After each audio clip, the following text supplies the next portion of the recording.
Somewhat Abassi. Oh yeah, that's true. He's still. Well, he's not in top 16 yet. Oh no, he's not top 16. Yeah. In top 16, it looks like from who qualified last year, we have Jod, Akoma, Sefi Black, because Sefi Black didn't have a great form at the Esports World Cup, but he did make it in though, right? Yeah. You're right. Oh my goodness. And yeah, the matches coming up for top 16 qualifying and top 8 are crazy. Yeah, these are actually crazy, man. We do actually have guaranteed Korean and guaranteed Pakistani because there's a Korea versus Korea. Pakistan as well. We have an E versus NA as well. NA match for top 8. Shadow and Jod. Oh man, Shadow, don't let me down, bro. I'm here with you know who. Come on now. Yeah, don't worry, man. I just want to let production know that we have to get these. We have to see Shadow Jod. Yeah, we gotta. And if we can't get all of them, we gotta see Shadow and Jod, man. That's a little bit of bias there coming through, but we haven't seen Shadow at all. So I feel like we need to see a Shadow match, man. It's true. And we haven't seen double either, right? We haven't actually. Yeah. I'm not getting my law fix out here. Yeah, you need to give Rip his law fix. Who's he actually going up against? If potentially, it looks like it's going to be the winner of Dawood and an XCC versus double. Oh my goodness, that sounds fun. That's all kinds of fun. Yeah, man. But here we go. ARC versus Redder. I feel like we saw ARC already play versus Rest, right? He played versus Hwarang already, so he's playing against a Hwarang again. Sounds likely. Oh, Hwarangs. Yeah. What a weak character, huh? Hwarang. Take out key charge. Hey. Good. Yeah, and just in case you guys are not familiar, you know, Redder is someone that has been performing so well in a lot of these tournaments in Saudi Arabia, right? When you see his name, you know that he's gonna get a pretty good placement, and that's why I was not surprised when he beat Watanabe yesterday.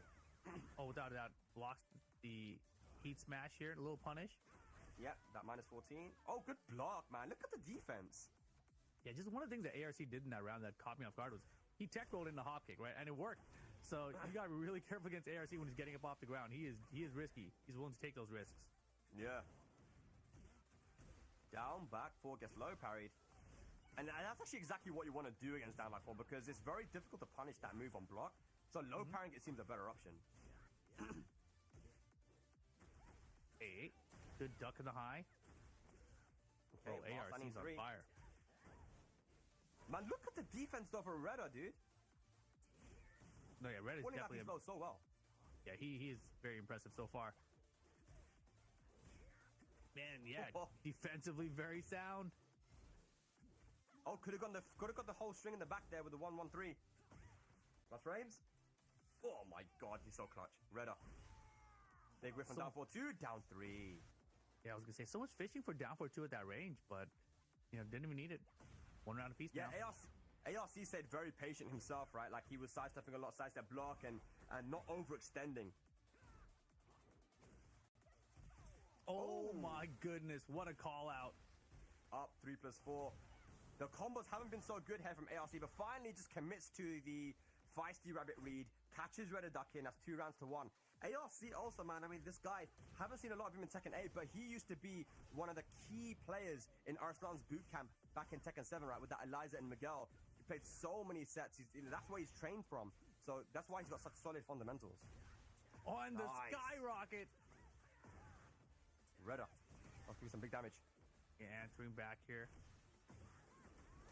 Look out. Okay. Not too much damage, though. It's okay. Yep. Man, the legs. Yeah, 1+2 broken. Evil. Got heat available. Look at the timing. 1 pick to remain for ARC, though. Good jab. What a jab. Amazing. Final round. Game 1.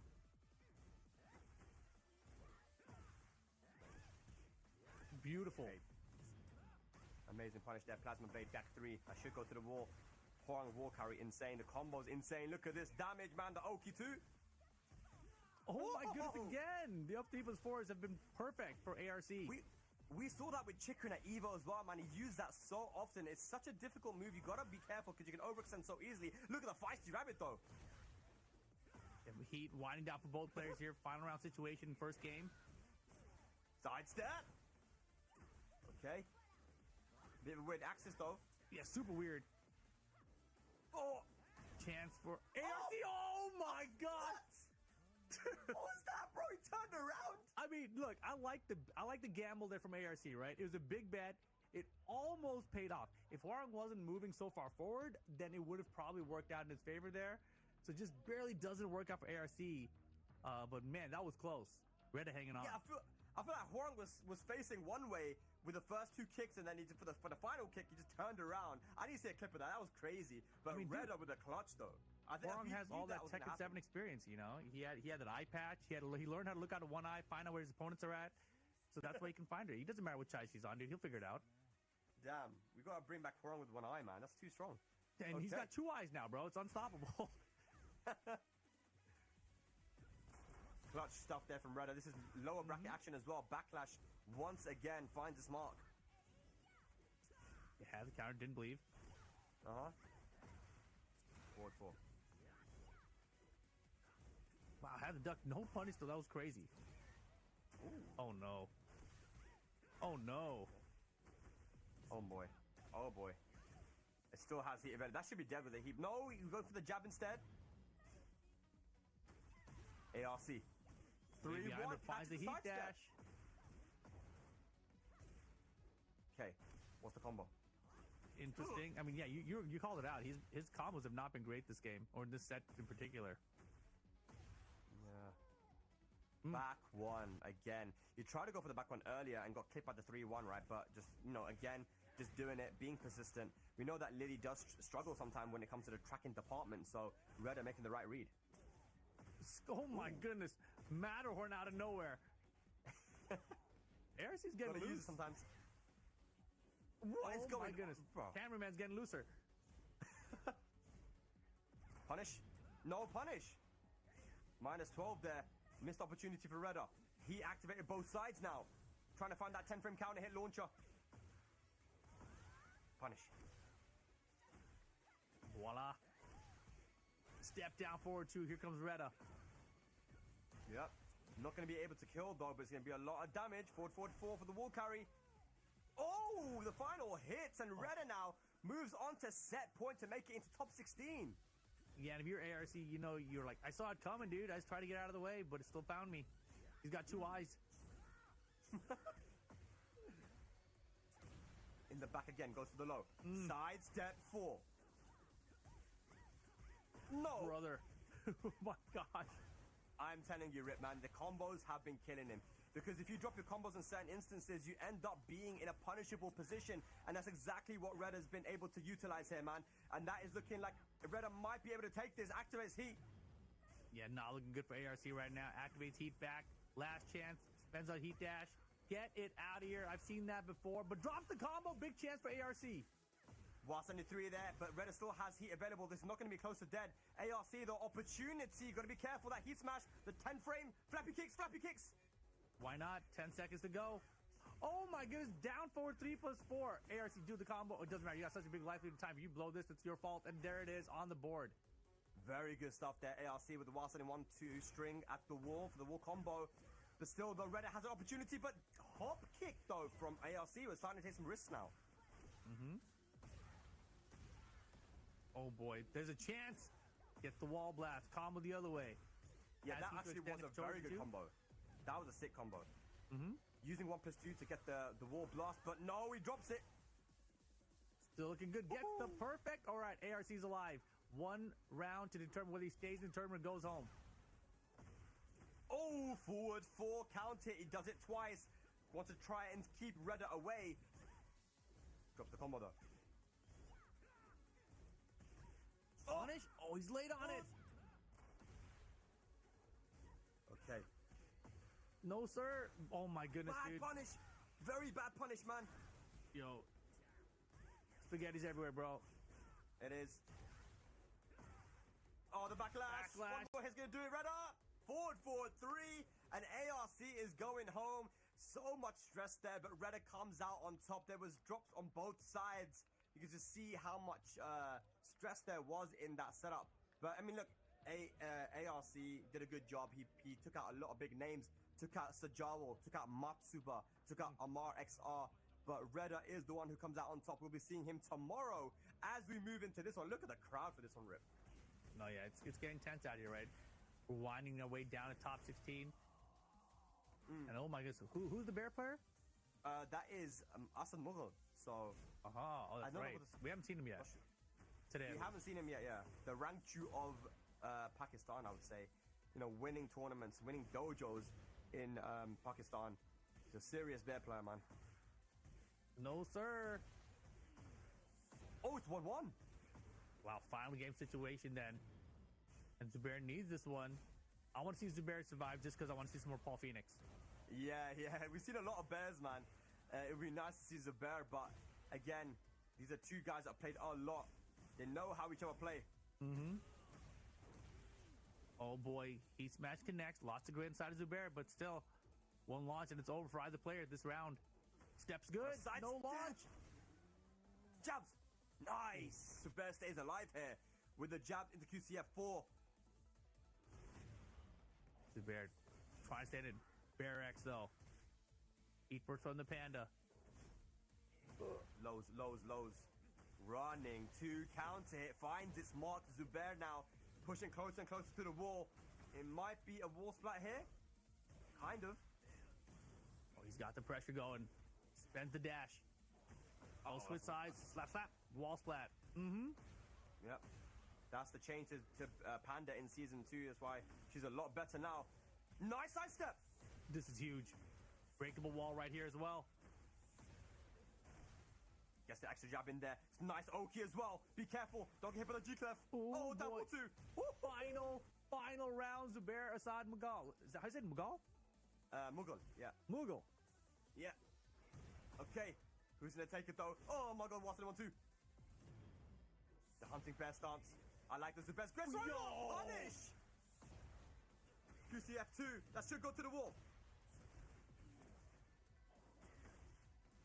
Big damage. That sidestep, but no heat dash though. Actually, you can't do that anymore. Yo, the throw's important here. And he times out the bear's heat. Denies the armor. No launch. Big drop there from Asan Mughal. Trying to find that counter hit. He needs it. Rage available now. Trying to go for the down 4. Nice. Zubair makes the comeback. And we'll be seeing him tomorrow in the top 16. Asan Mughal's run comes to an end. It's unfortunate, but we have to see a lot of these team kills we know from Pakistan. So many of them came to this tournament, but Zubair stays alive. Rip, you got your wish. I did. You know, the Phoenix survives. Very nice attempt there by Saad Mughal. Mughal? Man, I gotta learn how to say his name. I gotta see it more often. But Zubair surviving Dragunov and Paul Phoenix into the top 16 there. Great stuff, man. Another update, guys. Hira Malik's run comes to an end as Rest beats him 2-1 and moves into top 16. So we have a lot of Korean representation there. We just saw Redda as well. So does that mean we have Rest versus Redda? Is that going to be a Hwarang mirror there? That would be kind of crazy. Yeah, look at these guys right now, man. There's a lot going on at the moment because there are a few crazy matches coming up next. Rip, I'll tell you one of the matches that's coming up actually that is going to be on stream, and we can see him on the side there. We can see them sitting down. It's going to be China, Pakistan, Dawood versus XCC. Ladies and lads, this is a top 16 qualifier on the lower side. And we also have Book versus Tetsu and Usama Abbasi versus Kashi Snake. Yeah, those are our last 3 top 16 qualifier matches before the top 16 is completely fleshed out here. So it should be pretty intense. XCC's having the run right now. You know, he fell earlier to, who was it? Was it Jod? No, to Malik Ash, that's right. Malik Ash, yeah. I mean, I've been, out of all the players that I've seen in this tournament, Malik Ash is the one that's impressed me the most. Because I did hear that he's improved a lot in this game. You know, that this game kind of suits his playstyle. He's been able to adapt to it a lot more than he was able to in Tekken 7, right? And Leo obviously got the recent buffs too, and he's been able to utilize it so well. So shout out to Malik Ash, man. But right now, XCC, let's have a look at his run. He lost to Malik today, but he beat Rive 2-0, and he beat Ao 2-0 to get to this position, Rip. Yeah, I mean, that's really impressive, obviously. Rive and Ao, extremely strong players. So now XCC has to get past Dawood just to make it into top 16. The good news here, at least you're in the money, right? $50,000 prize pool at this EWC LCQ. So even players 17 to 24 will get paid. So they're in the money here, but every match from here on out gets you more money and closer to that ticket to the EWC. That's it, and that's what they're playing for, man. I don't know if these guys are worried about the money, but it is definitely a very good consolation prize, man. We rarely see tournaments that pay out as low as top 24, right? So amazing to have that, man. Shouts to the organizers and the EWC for providing that. But right now, XCC versus Dawood, and the reason why I'm so excited to watch this and is because these are matches, Rip, that we don't get to see often because both XCC and Dawood have trouble traveling to tournaments on the World Tour, man. Yeah, that's incredible, right? So now we see them both here in Saudi Arabia together, and we get to see them battle in the lower bracket for top 16. Yeah. It's crazy that it's in the lower bracket too, right? These are guys that you'd expect to have been in the on the winner's side, but with such a stacked tournament, it really is about who just turns up on the day. But here we go, though, man. XCC Dawood is probably going to be an Elisa versus Shaheen matchup. Yeah, and yesterday I was joking around saying that we should enter this tournament next year just because maybe we got a shot at top 24. I don't think so, bro. This top 64 has been crazy. Top 24 is like incredibly difficult to get to as well. Yeah. And you can just see the names that have just fallen right today, like people like Saint and Shonen, Rive, Ao, the Sam brother, Hafiz Adil, Shareb, like Joker. There's all these guys that are tournament champions, that are falling here. It just goes to show the level of the competition. But here we go, though. China versus Pakistan. Dawood versus XCC. Man, you see that move sidestep 1+2, Shaheen? Yeah, I mean, he definitely likes that move. Super good, super effective. But what's not crazy is homing, it's not homing, but because you can do it out of a sidestep and change your timing on it, it's kind of difficult to sidestep, especially the way XCC uses it, right? And I'm surprised that not more Shaheen players use it, to be honest. Yeah, it seems like really good pressure in general. Yeah. Now, we saw him use that chainsaw earlier. Okay. Locking down Tetsu with it, but yeah, right now getting first round. That heat smash from Elisa looked like it had a little bit of like a backswing as well, which made the sidestep 1+2 whiff. But look at this though from Dawood. And I feel like XCC is going to have to catch on early that Elisa is a very movement heavy character. Dawood is going to be trying to sidestep and backdash a lot here. So, catch the movement, man. Yeah, mid the chainsaws that time. Running 2 connects. Brings out the chainsaw some more. Good block in the 3 though. Yeah. Okay. What a block. I mean, is he actually reacting though, or is it just that he's making these guesses? I think that it's a guess situation, right? He's guessed on that one. It's kind of difficult to react to. He's just that young though, Like I don't know. I feel like if it's someone who's like in the 30s, I'd be like, oh yeah, he's guessing. But XCC, but okay. He's young. Do you reckon you could have reacted to that when you were his age? Maybe. I don't know, bro. Doesn't matter though. Oh, what a confirm. Down back 2-1. Okay. Nice. Goes for the jab string. Cool combo. Sidestep 1+2 whiffs. Got to deal with Dawood in the corner now with the chainsaws. Yeah, so much chip adding up here, and man calls it out when he finally was going to try to go with the low. And Dawood, 3 rounds straight, game 1. Yeah, XCC, you got to think quick, man, because I feel like in that situation, Dawood, again, was able to get everything he wanted off, right? He did whatever he wanted to. Rip, how do you approach the situation where you just lose 3-0 in the first game? It looks like he's thinking about a character swap here. He went straight to character select there, looked at his buttons, maybe just trying to buy a little more time here. Here comes Dion with the coaching. Yeah, I'm not really sure. That was very difficult. And, we've seen players in general, right? Not just XCC, but just players in general struggle against Dawood's use of the chainsaws with the Lisa. And I've seen so many tweets from so many players like, oh, all you gotta do is step this way against this option, duck here versus this option, do this versus this option. Yeah, but the problem is that all the options are available, so you're just taking a guess every time, right? And Dawood is so good at understanding what you want to try to do that he locks you down with it regardless, right? So he's definitely a very strong Elise player, one of the best in the world. And right now, I think XCC is in a little bit of trouble. Let's see what he adapts to here, though. Yeah, let's have a look, man. Let's see. He got some advice there from Dion. I can see that the Sam brother was sitting there back there watching as well. A very strong Shaheen player himself. He just fell earlier in this lower bracket. But XCC looking a lot better in the start of this round. Oh, yeah. Yeah, threatening full crouch mix. Get the breakable wall here, and whatever he told him seems to be the answer right now because he's starting off with the perfect. That is, like a perfect start there. Perfect answer back to Dawood. Alrighty. Back one once before the close. Oh my goodness, just do it, the hop kick. Dawood gave him a little nod. They're like, all right, nice hop kick. That's what I feel like you got to do though, Rip. Just be like disrespectful. Do you know what I mean? Like just be random, be disrespectful. Still stay solid. Don't do too much, but you got to let him know that I'm crazy, man. Yeah, this is the part where really Dawood finds so much success though, right? Once Dawood gets those chainsaws out, he's just really good at locking down everyone's options. And look at him avoiding the slide that time too. And just the full clutch mix-up goes for the wild side 1+2. One way's going to do it. Doesn't commit to an option, but keeps it safe and finishes with that quick mid. Dawood on the board. Yeah, it's like when Elisa has those chainsaws out, you can hit her on block or on hit, and it'll make the chainsaws go away, right? So Dawood is always prepared for the opponent to try to swing back and try to make that happen. Yeah, and the fact that Elisa has like this amazing sidestep when the chainsaws are out too is incredible. Yeah, and the fact that he knows when you want to do it and he calls it out, right? So that's what makes Dawood so good with this character when the chainsaws are out. But finally, slide coming through for XCC. Okay. Side step, 1-1, punish down on the whip down 4-2. Chainsaws are out again, goes for the slide, 1+2 throw, broken. Back for float conversion, beautiful. Important to get for XCC. That's pretty good there for that move as well, because even if he gets punished, all the health is recoverable. And he's going to recover some health here as well. Oh my goodness, nice rage art there. XCC overextending. Yeah. And you're right, Dawood gets some health back. And XCC going to lose a grip here. Still alive though, that's the only good news. Yeah, and he has heat as well, so can he utilize it as... Oh, nice jab flow! Sidewall, though, saves Dawood!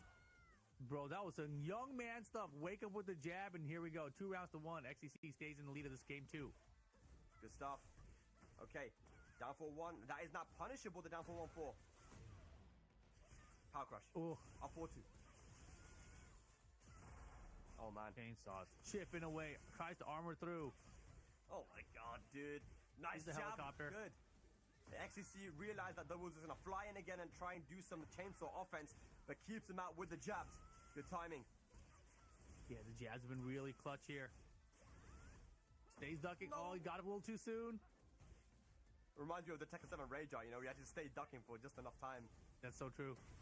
Yeah. Finishes the string. Out of range. Careful. Slide's good. That's enough. Not enough. Pixel will do it. Down forward 1. Okay, XCC ties it up 1 a game each. Oh boy, here we go. We're going to a final game now. Top 16 qualifier, and Sajar will come straight.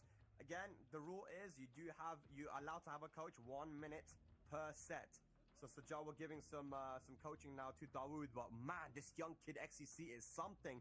We got Dion Gray just massaging the shoulders a little bit, getting him to get less tense. Rip. I've seen Dion do that with XCC. If somebody did that to me, I would be so upset because I would be so much more tense about it. I'm like, stop trying to calm me down. You're stressing me out, bro. You know, like I already know. You gotta be calm.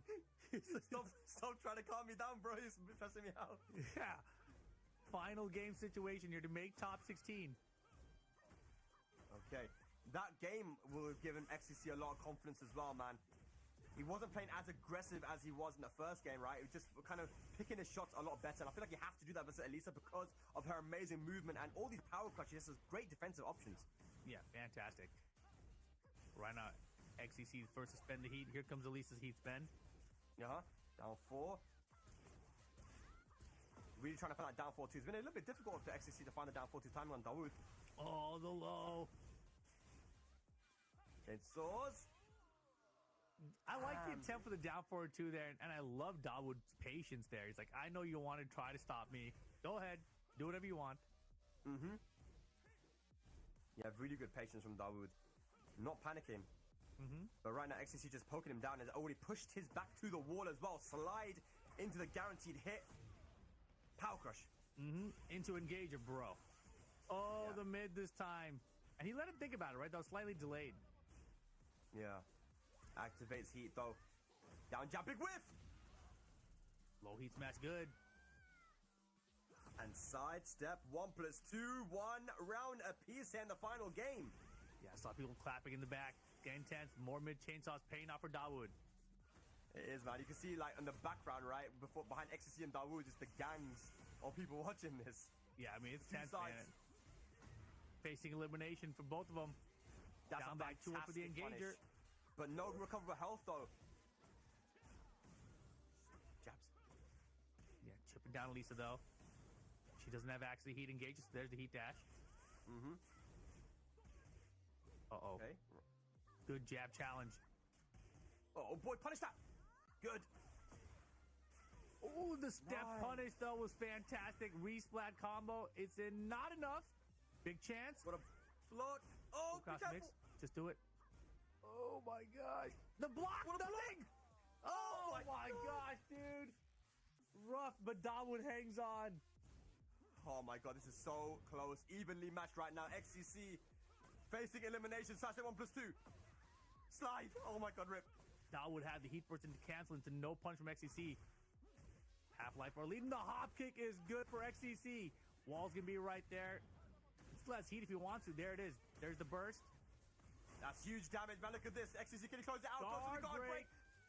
There we go. Final round. Dawood versus XCC to get into top 16 of the EWC LCQ. Insane stuff right now. Who's going to take it? Will it be China or Pakistan? Goes for the slide. Heavy go. Now the slides are finally starting to come out. Back Big whiff, forward connects. Dawood answers back. Good life lead. Chainsaws out. Nice jab to put him away. Sasha 1+2 again. Plus frames. Good low block again from Dawood. Activates heat. XCC. Big whiff. There's the hop kick. That was a huge whiff hop kick from Dawood. So unlike Dawood as well, man. I think the stress is getting to him a little bit. XCC staying solid. Oh, he had it. He didn't pull the trigger. He didn't believe. Rage available. XCC. Heat available. Oh, XCC. A massive pop-off there is going to eliminate Dawood from the LCQ and make it into day number 3. A huge whiff down the hop kick from Dawood. He knows he panicked, but XCC, the young prodigy from China, he stayed calm, he stayed cool, and he stayed collected. And he stays alive here. The dream for EWC lives. Proud dad stayed clapping for him back there. I mean, what a moment, though, right? What an incredible comeback. It was not looking good for him there. And really, the pressure got to Dawood at the end, right? Uncharacteristic mistakes came out in that final round, and XCC punches his ticket into the top 16 later on today. Oh, that is crazy. That's top 16 today. Yeah, I think. Isn't it? I think we're going top 16 to top 8 today.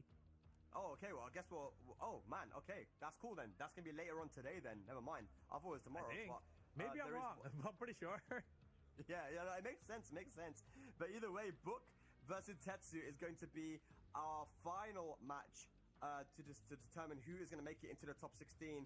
And big news, Osama Abbasi, our last year's EWC LCQ champion, has been eliminated in top 24 by Kashi Snake, the #1 Jack of Pakistan, and he moves into top 16 as well. I'm going to remind you, Spag, you told me he was guaranteed to qualify. Osama? Yeah, yesterday. I feel like you asked me who's guaranteed as a trap. I got frame trapped, bro. Because I feel like there's no one guaranteed, but you kind of put me on the spot. Oh, now there's no one guaranteed. Okay, yesterday you had a couple names, bro. Yeah, well, who else did I say? I forgot. Numan? Yeah, he's still in. Okay. Yeah. I like how passively you said that. You know, I mean, but that's exactly how I feel, though, right? Even players as good as Numan, it doesn't matter who you are, right? No one is guaranteed here. Yeah, no, 100%.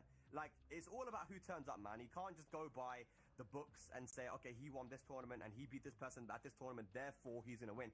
It's just a different environment, man. Everyone has been chasing that EWC spot all year, man. And all these tournaments, and some of these guys were so close so many times to qualifying, and it's just the pressure of playing versus these killers from different countries and players that you haven't really seen before, from Saudi Arabia, from Pakistan, from around the world, right? And these guys have done a really good job, Rip, in actually beating them as well, like staying composed and beating these dark forces that have nothing to lose and everything to gain. And I feel like that's definitely what we could say about Book. You know, Book had to play versus some of these guys, man, and he's done a really, really good job. And a lot of his matches when he lost were close. You know, like the Manic Ash set was close, man. He lost that one 2-1.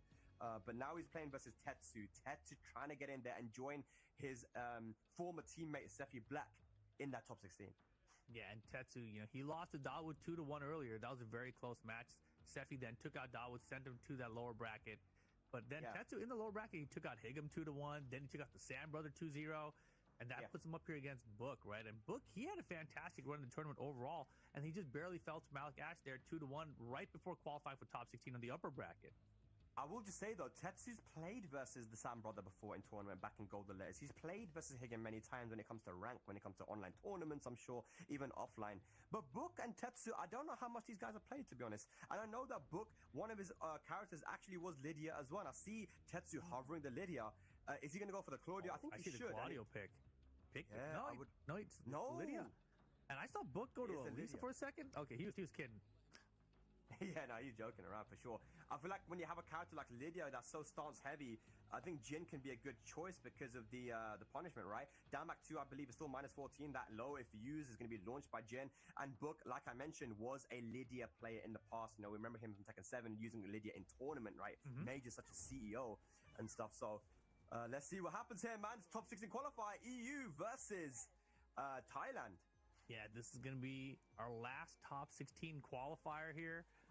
And Book and Tetsu, man, I want both these guys to win, so let's see who gets it done. Yeah. Alrighty, here we go. Tetsu off to a good start, though. But Book gonna fight back with these pokes. Engage. Wow. Good step into that 3-2. Yeah. And I feel like Jin is a character that you have top players from all around the world, you know. Like, you have Hendo in America. He's a very strong Jin player. In Europe, we have Daniel and Seth. In Korea, they have, obviously, you know, a CBM. And in Japan, you got... Every region has a really good Jin player, right, of course. So there will be experience there on Tetsu's side. But the fact that Book can still keep up at this level, you know, even though there were a few nerfs here and there for Jin, I think he's still a good character. But, you know, Book, he's just so experienced, man. Tekken World Tour finalist. You know, he's playing on the bigger stages. I think that's going to play a big factor here. Yeah, I mean, I think Book is an underrated fighting game player in general, right? Like, coming from that Thailand region, he doesn't have this same level of practice that the rest of the world gets, you know? Like, in Pakistan, you know, they're seeing an offline scene. It's so incredible. That was an amazing parry to Can. But, you know, Book, he's able to compete at the highest level regardless, right? And not just in Tekken, he also does it in Street Fighter as well. So, you know, a very accomplished fighting game player. For sure. Has he available still here, Book? Can he utilize it, though? There it is. Yeah, he's looking good so far. Just barely tracked it back 2-1. Oh. Man, and Lydia's so explosive. Just single hit, all of a sudden, like 30% of their life is gone. No combo necessary. Another bad Rager from Tetsu. He looked at his control like, dude, control, what are you doing? That wasn't me. You know, but I don't know. That's a couple rounds he's giving away to Rage Arts today. Yeah, I mean, I think he's trying to react to stuff, and Book did actually press after Tetsu did something on block. Maybe he wanted to go for a raid out immediately, and he wasn't able to, and it came out late. That looks like that might have been the situation, but right now, Tetsu fighting back has the combo. He's gonna need it. Good step from Book here. A little delay on those laser scrapers, yeah. And I like the delay on it, because it makes you, you know, a little bit confused about the mix.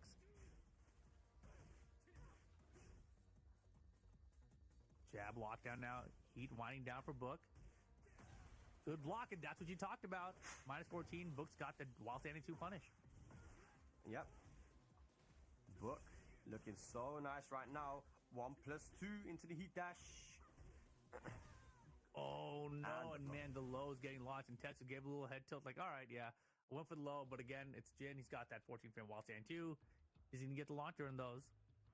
So now Tetsu facing elimination here. This close to top 16. Joker with the coaching again.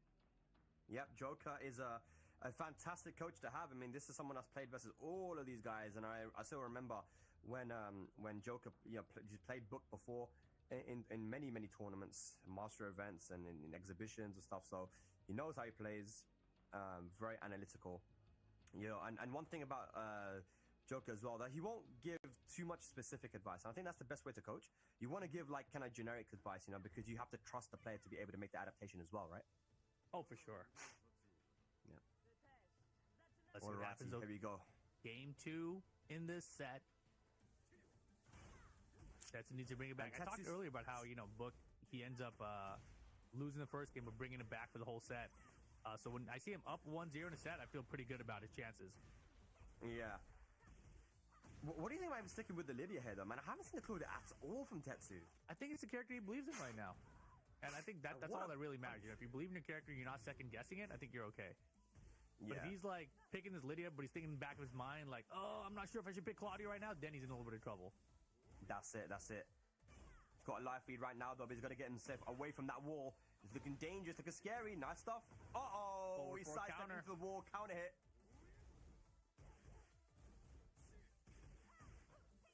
Punish. Oh, it's close.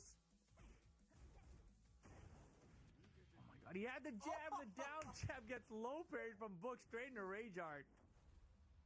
That reminds me of, I think it was Book versus Daniel Marder at CEO, where there was just like so many drops, and then Daniel Marder got low parried at the end of the round by Book as well and lost. 3 times in a row, I think it was on the Negan stage in Tekken 7. Yes. That was crazy, right? Book is so clutch, man. He gave him a chance, right? I mean, Tetsu had that single jab, but he was trying to keep it safe, so he just put one jab out there. If he had done a 1-2, it would have been the round already. And that's it.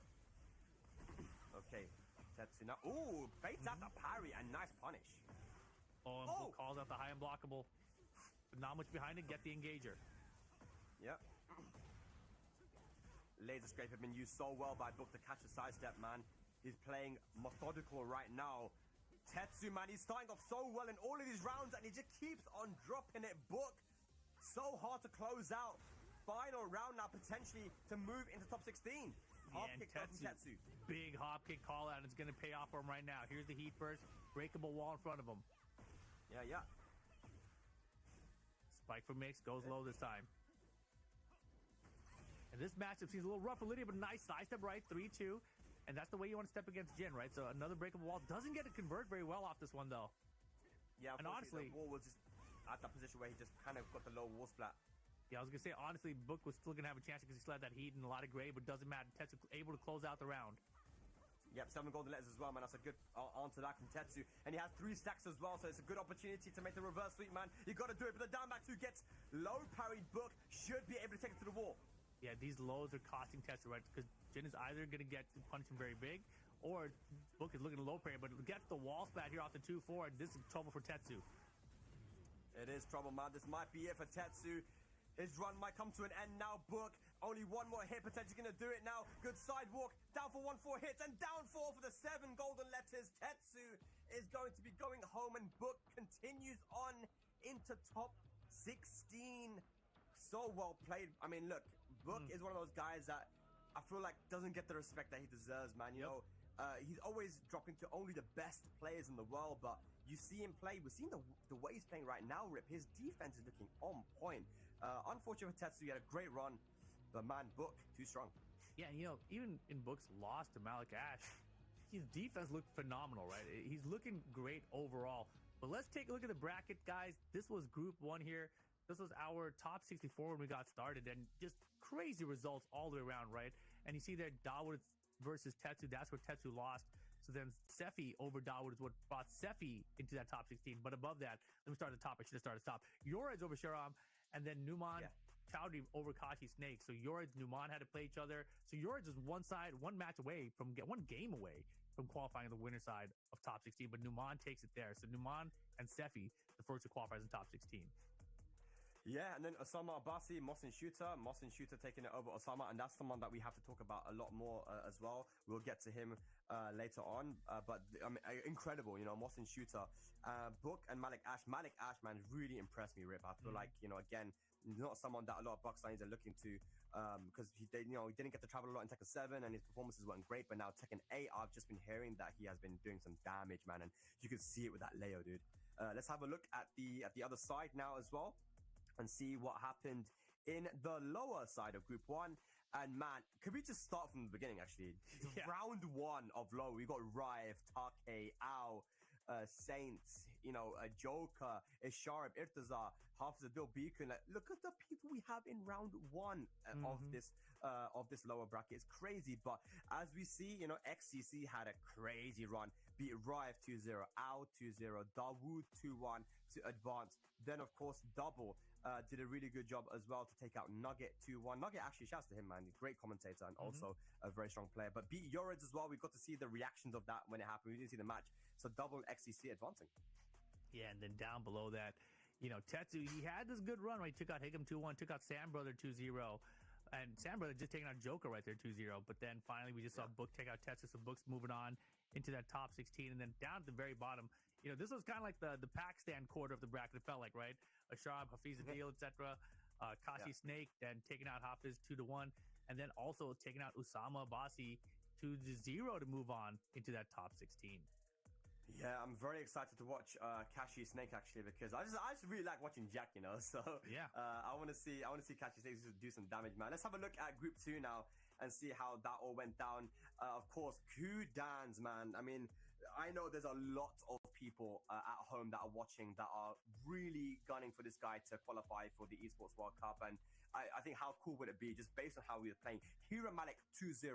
Hassan Al-Amir 2-0 to advance into the winner's side of top 16. And then, of course, Kokoma, who's had a pretty rough year, you know, could be not performing to the level that we expect from him, right? But, you know, Kokoma beating Amar XR, beating Asad Mughal, and that's impressive because these are two guys that he wouldn't have any experience against, right? But beating these two very strong players in Pakistan and making it into top 16 winner's side. Exactly. And then you got Shadow taking out Guts 2-0. Guts had a very strong Jack. And then Rest 2-0 over Buffalo Soldier. We had high hopes for Buffalo Soldier, but Rest put that to sleep. And then Shadow, surprisingly, 2-0 over Rest, you know, advancing out into that winner side top 16. And then down below that, Jod, 2-1 over Zubair, who started playing so well overall today. And Reda, 2-1 over Akil, was set up, of course, Jod versus Reda. And we didn't see that one, but 2-1 must have been a close set. Jod staying on the upper bracket as well. And that sets up a crazy upper bracket, right? Kudans versus Kokoma, Jod versus Shadow. Yeah, that's going to be so cool to watch, man. And again, I just want you guys to pay attention to the round one. You know, it just goes to show how damn stacked this tournament is, man. Exodia, Abid Rajput, AK, Awais Liaquat, you know, Qasim, Strog, Ricci, all these guys, man. Nino, our European Tekken Cup champion, you know, Watanabe Weka, like, there's so many strong players, right? But Zubair is the man of the day right now, man. I mean, a lot of people had their hopes on him, and he put in a run, man. He beat Exodia, and then he beat Asad Mughal to get into the top 16 on the loser side. And then, of course, Qasimir, man, and his Zafina. I've been hearing a lot about how his Zafina was doing so much damage, and he's also got the Al Senate in the back pocket as well to get out of the of tough situations. But he managed to beat Buffalo Soldier. I want to give shouts to Buffalo Soldier because he is such a strong player, man. But Qasim managed to take that 2-1, and then beating Hassan Al-Amir 2-0, and that was as bad as I've seen Hassan get beaten, you know, this tournament. You know, Qasim was very ready for his characters, and then, of course, finishing off Rip. Yeah, no, I'm just the bottom half of the bracket, just all over back and forth throughout.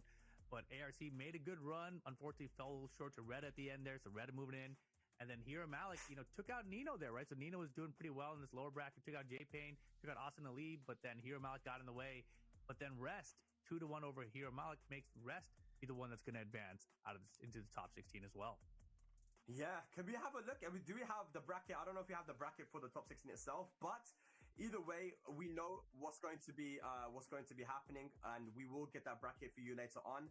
But the top 16 is looking incredible, bro. I mean, just to show some of the matches, we touched upon it earlier, right, Rip? That we have Naman Chaudhry, Steffi Black, we got Mohsen Tutor, Malik Ash, Kudans, Kokoma, Shadow Jod in winner's side, and that's to make it into top 8. And on the loser side, on the lower side, we have double XCC. We got Kashi, Book, Qasim, and Zubair, Rest, and Reda. So I can't wait. I want to watch all of these on stream. I don't know if we can get all of them, but I want to watch all of them. We should just do all of them. I'll stick around. Why not? We'll just stay here all day. But no, the matches sound absolutely crazy. Yeah. Like, I don't know if there's like any venue limitations. Like, is there like a closing time? I don't think so. I feel like Saudi never sleeps. It's just we've been to Riyadh multiple times now. They never go to sleep there, it's man. Too hot in the daytime, bro. Just stay there at night. Exactly, just to stream everything, man. These matches are going to be absolutely insane. Is there anything specific you're looking forward to, Rip? I mean, for me, I got to see double XCC, right? But also Shadow Jod, Kudans Kokoma. I feel like Kudans Kokoma is a wild one to me because Kudans, I think right now, the way they're playing is the favorite. However, at the same time, Kokoma, he really knows Kudans the player, right? And so that one, it might be like a lucky draw for Kokoma to get through that way, but it might also be bad luck just the way that Kudans is playing right now. So that one's very interesting to me.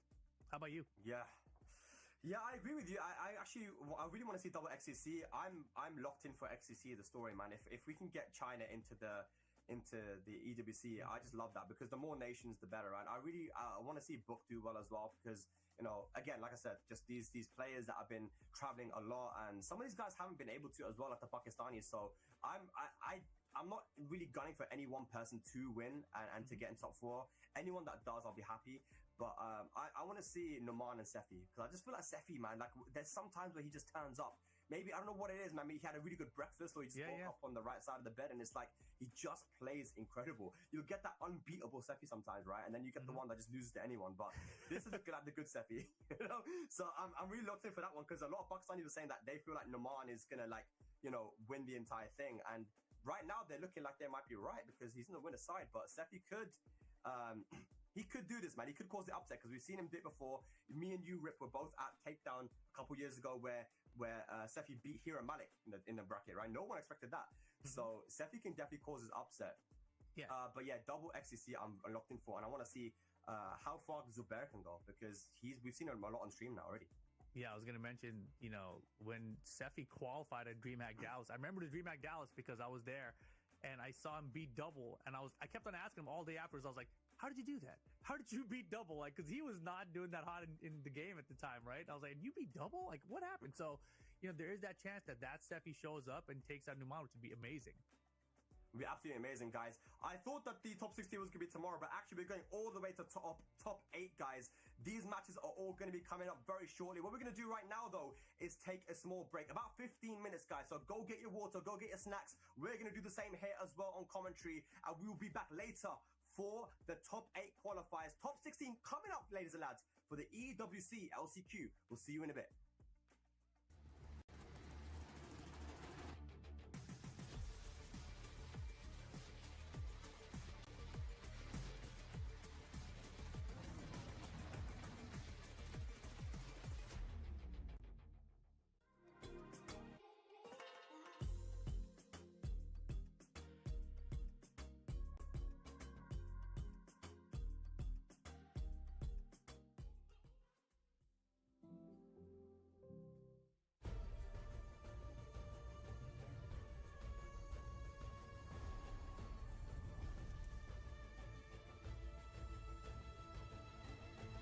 This land is calling. 코웨이 아이콘 얼음 정수기 스탠다드 출시. 온 가족이 자주 쓰는 얼음 49%나 늘어난 1.1kg으로 써도 부족함 없게. 요리할 땐 100도씨 온수까지 완벽하지. 와, 원터치로 물과 얼음을 동시에. 이 꽉 찬 능력 누가 가능하겠어? 이유는 달라도 선택은 결국 아이콘 얼음 정수기. 코웨이 아이콘 얼음 정수기 스탠다드. But not if you're allergic to the regular soap.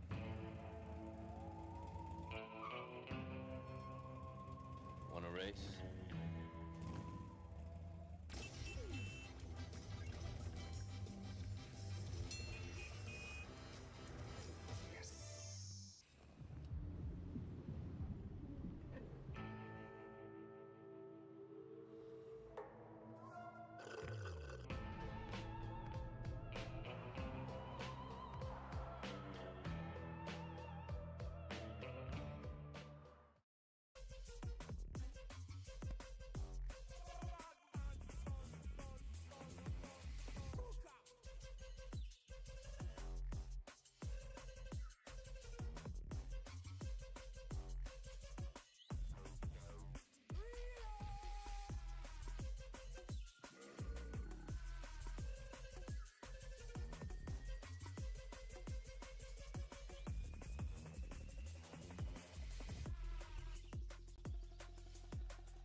Welcome back to the Road to Esports World Cup Tekken 8 Last Chance Qualifier. We are in our top 64, moved on down now to our top 16, and we're about to find out who qualifies for the top 8. I'm Rip, here with Spag. How are you doing, my friend?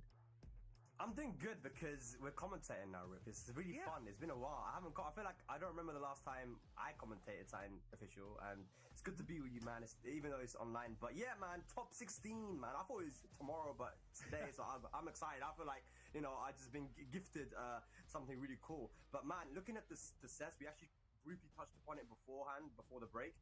These matches are crazy, man, because you can like deep dive into each individual set and break it down and talk about it, right?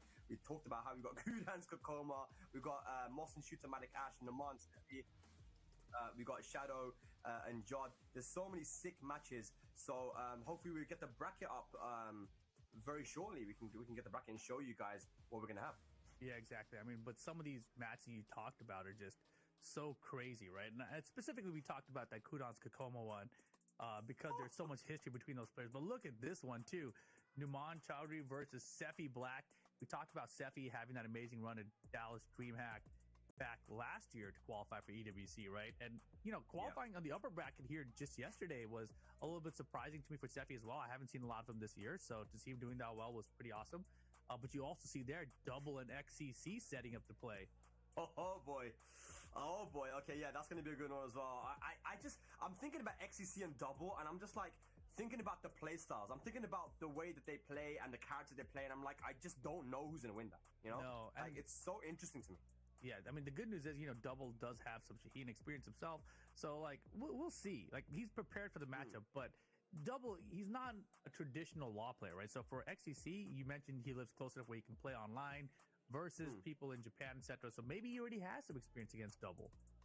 Yeah, perhaps, yeah, because like you mentioned, he connects with Japan and Korea online when he plays. That's how one of the reasons why he's so good. But Naman is looking very calm right now. Dion is backing his boy at the moment, man. Definitely, I would be super happy to see XCC in China, representation in the EWC. I see Rife there, who unfortunately is eliminated, but is helping his boy Redder, because these guys are definitely trying to get a Saudi representation in this EWC as it was last year as well. Shout out to the guys right now in the crowd as well, man. I see these legends. I don't know if they can hear me, but much love to you guys, man. I see so many people that I've been chilling with over these amazing tournaments that we've had, and it's just good to see them, man. All of them are killers in their own right. But Double, I want to see this match rip. Nah, this one will be very fun. I mean, both of these matches will be very fun. I wish we could just cut back and forth between both of them, right?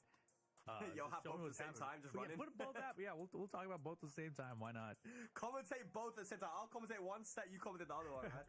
We could do it, bro. I believe, honestly, I think that we can keep each other up to date with what's happening. Okay, yeah, Zubair managed to make it in as well. You can see him. He'll be going up against Qasimir, but the match is about to begin in the winners quarterfinals. Ladies and lads, here we go. Naman Chowdhury from Pakistan up against Sephi Black from Germany. Winner side action. This is a top 8 qualifier. Here we go. And as you guys know, Naman from Pakistan, very good Steve Fox player. That's the character that he sticks with. And Sephi, he doesn't have his Miguel in this game, but he's been rocking Shaheen throughout Tekken 8 so far. So over a year and a half of experience to catch the slide here. Yeah, we haven't seen Sephi Black on stream, I feel like, as well. So we haven't really been able to see the damage that he's been doing and how he's been doing it. Right now, talk about damage, though. Naman Chowdhury starting off very strong. Masaji. Oh, my goodness. Nice. Yes, solid start for Naman here. Yes, and a lot of people's favorite to take this entire tournament, man. Naman Chowdhury. Last year as well, we saw him qualify for the Tekken World Tour Finals through the regional bracket, right? And do a very good job to get into that top 16. Oh boy, trouble for Sephi. Tried him, step out, homing attack from Steve. Not looking good right now for Sephi Black. Naman Chowdhury is running a train right now. Sonic Fang heat dash, pressure at the wall. Sephi does have rage and heat available here. He can make something happen, get the throw. Oh, hang on a second now. And the positioning as well. He burst back on catch. Heat dashing off this. Just for a grab attempt. Not really worth, I don't think. When the opponent has rage, your heat dash doesn't even do much chip anymore, right? And the back one from Numan. Counter hit machine. Very good, very good. Naman Chowdhury looking sick. right now. 2 rounds up. Who are the Steve players in Europe? The Steve players in Europe, we used to have Prism back in the day.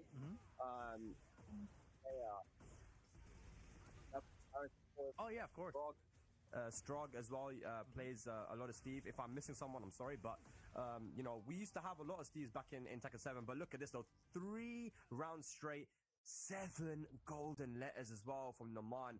Just looking so calm, so comfortable. And Nino right now giving some coaching. Yeah, Sephi definitely got a lot of work to do here. Yeah, and look, it's not like he hasn't played against Steve's before, you know, and won against them. But this was, again, of course, Tekken 7. And Steve Rip is so different in Tekken 8 Very now, right? In his game style and his plan. Yeah, Lionheart changes up a lot. And just, man, he is such an interesting character. It seems similar to Eddie, where the character's still pretty much the same. But for the players that play him, they're like, you know, I don't know about the Steve. You know, I'm like, but everyone else plays against him, like, dude, I don't want to play against this character still. Just the same. Yeah, I feel like he still has access to those really strong counter hits, like 1-2-1, back 1, down 4-2. Yeah. But now he has access to these moves like up 4-2.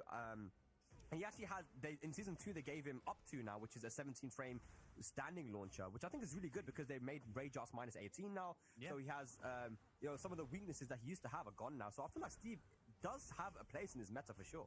Oh, without a doubt. I mean, the part that was interesting to me in Season 1 was just they gave him that Lionheart backdash, I'll call it, you know? And it's like, what part of boxing do they do that in? You know, I've never seen that as for a boxer. Like, it's interesting. This guy's Steve Fox, he's adapting his play style, you know? Yeah, Naman Chaudhary though, 4 rounds straight right now. Sephi Black has not been able to find a single round yet. The floor blast is available now. He's got to do something, but Naman just looking so comfortable. Everything he's doing is working.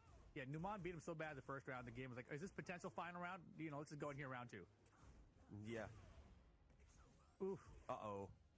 No duck on the string there from Sephi, and he's going to fall victim to the 50-50, the over rear, but catches it with a slide though. Wow. Sephi swinging, man. He's trying to find something, but again, that Lionheart backdash creating a lot of space for him, especially this area of the stage where you have the walls very far away. Guard break. Oh my god, he just knew that it was coming, but lovely sidestep left into the hop kick. Sephi Black has heat, and he has rage available.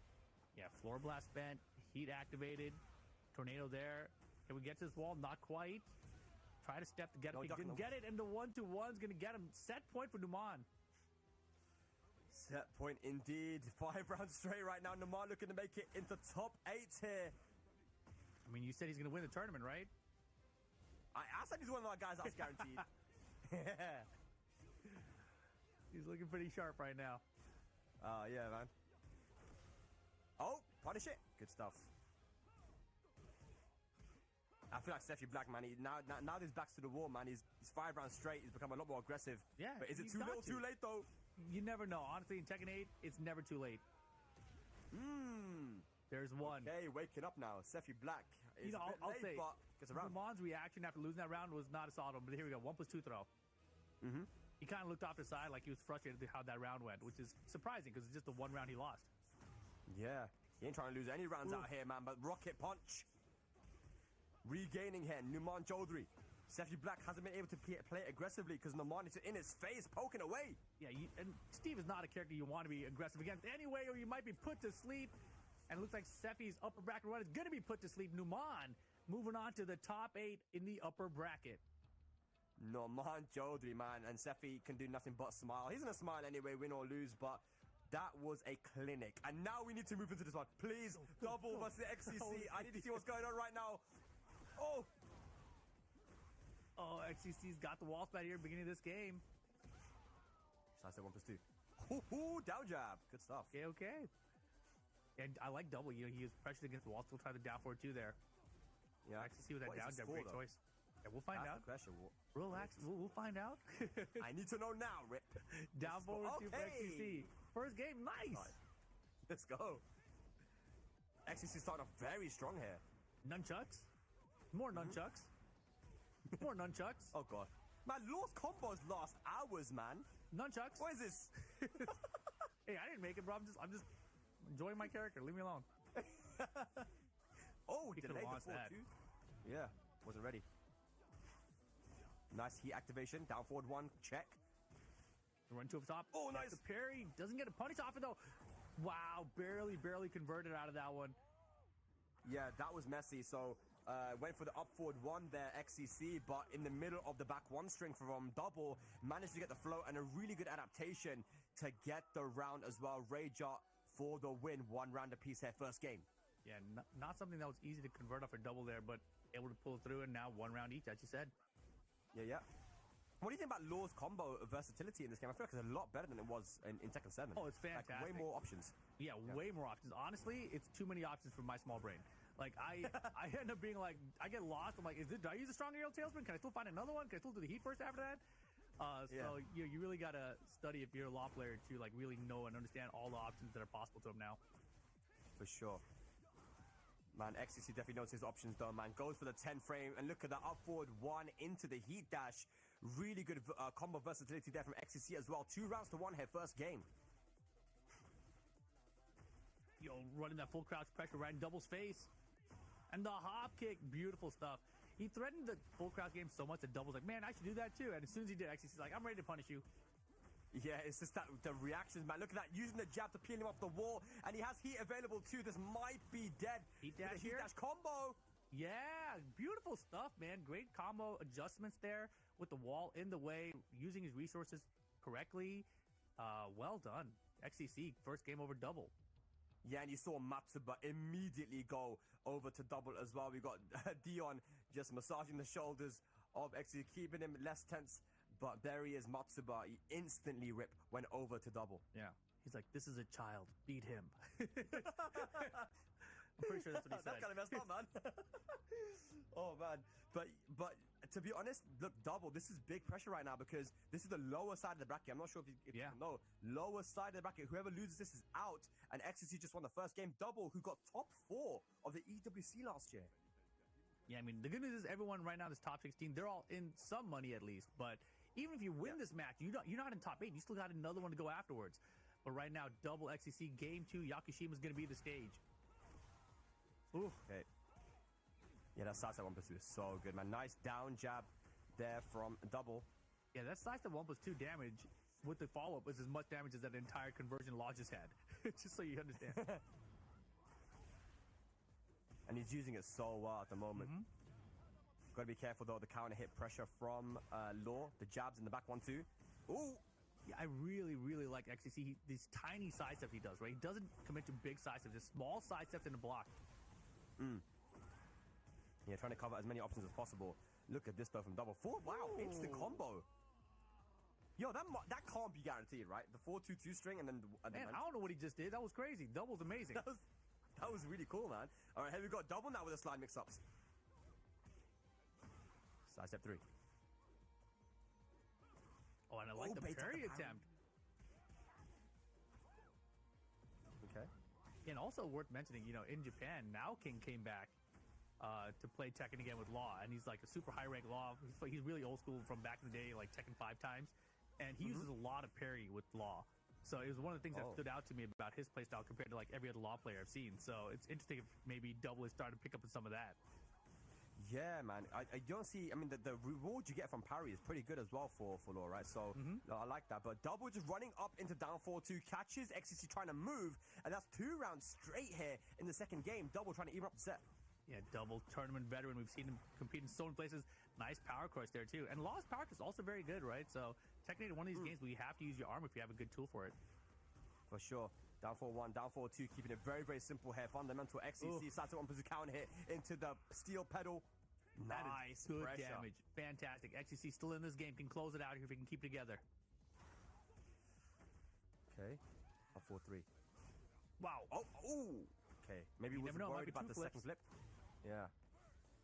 Engage. Full crouch makes it working out for Double. Counter it's the Magic 4. Shadow spin kick confirms into it. Here's the combo now. Drops the ender a little bit. Doesn't matter. Give me that heat timer back. Give me that heat timer back. Full heat timer for Double still. And the beautiful punish on the hop kick. 3 rounds to 1 and tied up 1 game each. That was so much better from Double, man. He mixed everything up, right? It was the poke in the close range. It was the counter hit confirms. It was the slide mix-ups. and the movement, man. Catching movement with the dashing up into down forward to everything worked out for him. You know, Law does have a very versatile moveset. And the reason why Double is so good is because he kind of uses everything, right? And he wasn't able to do that in the first game, but in the second game, definitely everything worked out for him. Now, you know, we got less massaging and more advice from Dion to A little bit of both. A little bit of both. A little massage, a little advice. And Matsu was like, all right, you got it now. Yeah. Whatever Matsuba said, man, definitely. If he told him to, you know, maybe be a little bit more aggressive and start playing that poke game in close, definitely worked out for him, man. Nah, man, I trust me. I was right the first time. I can read Japanese lips. He said, he's just a child. You got this. Well, let's see if he's got this, man. Final game. Here we go. Man, tense stuff. Get it out of here. Low parry. And that's such an interesting choice for Double there because XCC has been using a lot of mids and again, run up down forward 2 on his wake up. Maybe he's catching on XCC sidestepping on wake up. Yeah, definitely. That's the second time now already. And that's a nice punish though, minus 13, but unfortunately the side will save him. Punish. That's a huge, that hop kick was not a good risk reward bet there from XCC. Wow. The lows, man. Double just not afraid to just keep on attacking the legs. XCC, how does he adapt here? Oof. Nice. And Double definitely has some kind of read on XCC right now. Okay. A lot of down for ones here. Yeah, it feels like anytime XCC does down forward 1 on block, Double's looking for down forward 2. Okay. He engaged, goes for the instant slide. Full crouch out of that engager. He's sidestepping right rip against the back 1-2 string. That's the wrong way to go. I think it used to be sidestep right, but now it's sidestep left. So I wonder if Double's just gonna let it rip. Oh, interesting. I don't feel like that's in Double's playstyle, just let it rip like that, but ducks the high there. Could have killed there, but he'll take it. Pixel left, Heat left, and the back 2 check and set point for Double to eliminate XCC. Oh no, is XCC's journey gonna come to an end here Flip right kicks, now both after of winning them. the first game? Oh, he drops the combo. Doesn't matter. Engage. Nice, this is so good. He's catching the movement of XCC. XCC's trying to move so much, but every single time Double does an option that just catches him. Back 1 again. Oh! Dragon catch him while he's sliding. Both players Heat running down. Someone's going to pull the trigger first. XCC's going to dash first. That's a 1+2. Here we go now. This is XCC with the poke pressure. Goes for the jabs. Be careful. Double's crazy. No way. Uh-oh. Didn't work. Uh-oh. All right. That was great pressure from XCC because he used the heat of his own to prevent Double from using his heat there. And it was like perfectly timed. Yeah. You guys are very evenly matched right now, man. This can go either way. XCC staying alive, though. Oh, 4-3. Yeah, it clipped him. And now Double with heat first. Going to be able to chip down and do a little bit of damage here. And now the heat dash off of it as well. Big lead for Double. Not airborne. Oh, man, he's catching Double a lot, man, but not getting a lot out of it. There we go, though. Heat dash launcher. Sidewall, though. Save him again. Big time. And the Magic 4 comes through for Double. He commits to it. And now can he get to this wall here? Bing, bang, boom. Not enough to kill. Last chance XCC. The 10-string ender is going to do it. Double gets the dub over XCC and stays alive. Oh, man, big pop-up there from Double. XCC, unfortunately, eliminated. Really good performance from the young lad from China.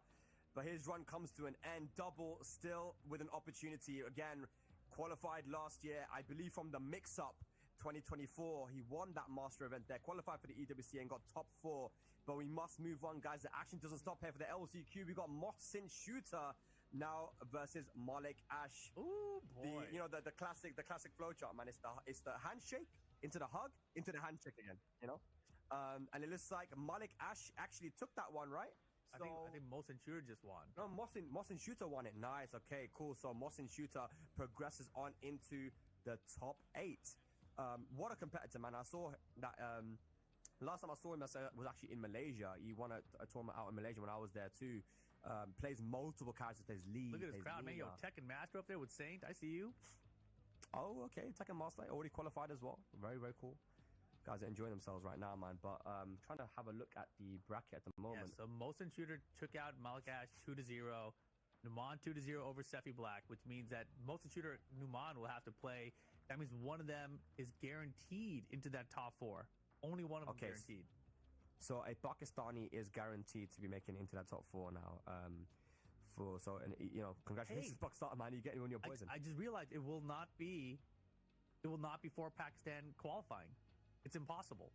It's impossible because here's the Numan bracket. Sefi, right? You see Numan 2-0 over Sefi there. Mosin Shooter 2-0 over Malik Ash, which means that in the winner side it's going to be Numan versus Mosin Shooter for the first spot, and then Kudan's Kokoma, that'll be a Korean, Shadow Jod, NA versus EU. And so that spot there, whoever wins between Kudan's Kokoma plays Shadow versus Jod, and that will be a qualifier for the EWC ticket. Yeah, so we're either going to get a Korean, a Europe, or an NA getting into the top 4. And those matches are coming up now, pretty much, guys. So we're going to be seeing those as well. Kudan's Kokoma, Shadow versus Jod. In the lower side, and you can see right now we have Book versus Kashi Snake. Oh boy. This is going to be super fun, man. I just really love watching Jack in this game. I don't know. Like, I used to play Jack before, and you know that in Tekken 2, Tekken 7, I used to play Jack. But he was very simple back then, and that's why I really liked him, because it's just like 2 jab, 4-forward 1, down back 1, down 4, and you just mix up your timing, and you just make sure that you know what you do defensively, right? It's very simple gameplay. Now he's got that new stance. There's a lot more sauce to him, right? So it's really fun to watch him play. But here we go, Rip. That's what you waiting for. Kudan's Kokoma. So much history between these two players. When Kudan's came back in the scene in Tekken 7, Kokoma was his training partner. When he was on UIU back then, Kokoma would be traveling with him a lot. They'd be training in the hotel rooms all the time. So now to see them here in this position, upper bracket qualification for top 8. We know the year that Kokoma's had, how much he has struggled with this game. On the flip side of that, Kudan's, he's kind of like rising to the moment right now, right? He just won the STL season a second ago, I think a week or 2 ago. So he's on top of his game right now, and Kokoma's just trying to survive it all. So lots of exciting matches coming right now into this top 8 qualifiers. Call it right now, man. Who's winning? I'm putting you on the spot, Rip. Is it going to be Kokoma or Kudan's? Oh my gosh, that's so hard to call. Because I think I got Kokoma. I'll say it. I got Kokoma. Okay, then I'll go Kudan's. Easy. Okay, all right. Yeah. Why did you go Kudan's? Well, just because you picked Kokoma. But I think that if you had to pick the player just on how they're playing currently in the game, it's Kudan's, right? Yeah. But in this matchup, it's interesting because of all the training history they've had. Kokoma does know how Kudan's plays. So if anyone in here has the advantage in just the matchup against the player, it's going to be Kokoma. That's it. Like you mentioned, they traveled together a lot, right? In these major tournaments, they played each other a ton. And I think that even when it comes to like the recent times, right? Kokoma possibly doesn't have the confidence in his play, the confidence in his character, whereas Kudan's quite the opposite, right? He does believe in his character, he does believe in his game style, and he has the results to back it too, right? But again, it all comes down to who's playing hot on the day, and just looking at how Kudan's was playing, Rip, holy cow, he played amazing, man. It's so fun to watch, and it is going to be their main characters here. Kudan's with the Heihachi, Kokoma with the Feng Wei. Descent into Subconscious going to be the stage here. Winner side top 8 qualification match. Alrighty, here we go. Man, and even crazy to think about. These guys are basically 2 wins away from that EWC ticket at this point. That's it. Kudan's trying to get there for the first time, right? Kokoma trying to make it back in there. No duck in the high here. No duck in the string. And right now, Kokoma is winning the poke battle. And I feel like that's what Feng can do. Feng really does win that poke battle, even against Heihachi in that close range. But Kudan's, man, his jab timing has been so immaculate. And look at it again, sidestep into the jab. 1-1-2. Yeah, that's a big difference for Heihachi, right? The 1-1-2 is a wall splat. Oh, try to go for the shifting. Nice, man. And that, I think, is a little bit of playing knowledge. I was gonna say the exact same thing. That is some player matchup knowledge right there. Good, okay. Oh my God. Get that out of here. Oh, wait. Whoa. Oh, survived. Okay. And man, Kokoma, he popped in his seat after that. He knows that was a missed opportunity, but first round of Kudan's. Yeah. Man, dropping combos, both of these guys. Yeah, Kokoma really likes to stagger his offense, right? He likes to go into the snake dashes and just like annoy and bully you. But Kudan's not having it. He just goes for the 1+2s, goes for the jabs, and doesn't let Kokoma do that. Yeah, and such good Oki here from Kudan's too. And the forward 3s are working out right now for Kokoma. Yeah. Okay, what's he gonna do here? Oh, he presses. After Good he block. presses. What a block. He's got those reactions, but he's like, make it as fast as you want, I'll block him. Yo, toy. Good Oki too. Wow. To catch a sidestep there, going for that low. Kudan's 2 rounds up, first game. Yeah, I feel like Kudans, he somehow has found some kind of cheat code. You know, he's figured out, like, did you guys know you can do the secret tech to block lows? I'm like, what? Only Kudans knows. This guy mashed after -10, bro. Kudans is confident right now, dude. Come here. Uh-oh. I said, come here. Oh, no. Oh, don't do it again, please. Yeah, Kakoma way behind right now. Down back deep poke. Did he get the steps? No. He needed that, man. He needed that sidestep. He needs to get a Yeah. wall splat here, something. Oh, hang on. He got a wall splat. And he's converted jab to the other wall. Benito shoulder, But wall that's combo. Boom! I like it. Keep the floor, too. Oh. He's back in it. Small punish there on the kip up. Oh, my. No. Yo, he's waiting. Punish it. Kakoma survived the round. That was incredible. He didn't have heat or anything. He had a beautiful wall combo after that one conversion he got. Uh-oh, and here comes the Warrior Instinct round 4 from Kudans. Double hell sweep. Uh-oh. Did the QCF1 whiff, or did that just like hit him out of the animation? The Warrior Instinct. That's crazy. Kudan's now trying to close this one out. Oh, man, you gotta guess. He's also here, the heat smash. Oh, boy. Are we taking this floor? Here's the question. No, we just want the damage. Tiny pixel. Perfect. The instinct of a warrior pulls through for Kudans again in round 4. First game to Kudans. Oh, boy. Kudan's, just watching him play, it's difficult to pinpoint what Kakoma needs to do to open this guy up, man. It's just he's playing so well. He's mixing up his offense and his defense, man. And Kakoma needs to think hard about this one now. You know, Kudan's really not having any of it from Kakoma. Like, Kakoma loves to, like, bully you, likes to get in that close range and poke you away, stagger his offense by using Snake Dash constantly, but Kudan's is keeping him out. The time has been on point, reactions on point. Oh my What can goodness. Kakoma do? Oh, no. Full cross down 4-2 at the start of the round. What a call out. Oh, man. Has he done that to anyone else? I haven't seen that before. It was so instant as Yeah. well. That was crazy. I didn't even know you could do that. And we see an amazing sidestep there from Kakoma too, but like no punish.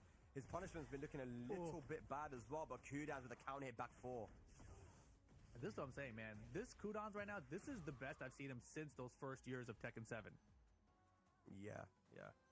I feel like maybe something happens to him when he goes to Saudi Arabia, man. I don't know what it is. I mean, but no, this he was guy playing like this in stands out, Korea man. before too, bro. Like just a couple weeks ago. So he's been on fire for at least the past month. I wonder who beat him at Evo. Yeah, I don't know. I think I watched it as well. I think I watched him lose. I think it was Rife. I think Rife beat him. No way. And so now he came out here with revenge on his mind. It's like Saudi Arabia beat me at Evo. I'm coming to Saudi Arabia to beat everybody. Yeah, literally. All right, look at this though, man. Big combos. Kakoma can't do anything right now, man. He has heat available, but can he use it? Back 1, got to activate. Yeah, let's see if he can get something started here. Not even gonna get a chance to set point for Kudans. Kakoma gives him a nod. Oh, man. I mean, that nod he just gave, it's like a defeated nod. Like, yep, can't beat this guy. Yeah, it's like, yeah, I'm losing right now. I'm being outplayed, but nice while signing 2 there to catch Kudans mashing after the heat engager. Yeah, it's a pretty interesting choice Not now. over till it's over. Oof. Good life lead for Kakoma right now. Good back tempo as well. Okay. Looking good, man. This is kind of similar to last game, right? Where Kudans were 2 rounds up and Kakoma started to fight back a little bit, but is it too little too late? Kudans still has heat available. Hard duck there. Didn't work out for him. Slash kick Kakoma with the round. Yeah, don't count Kakoma out just yet. Warrior Instinct round 4. The Kudan special. This is scary, man. Oh, no. The hop kick is, I don't care what you're going to do. Okay. I love when Kakoma locks in like this.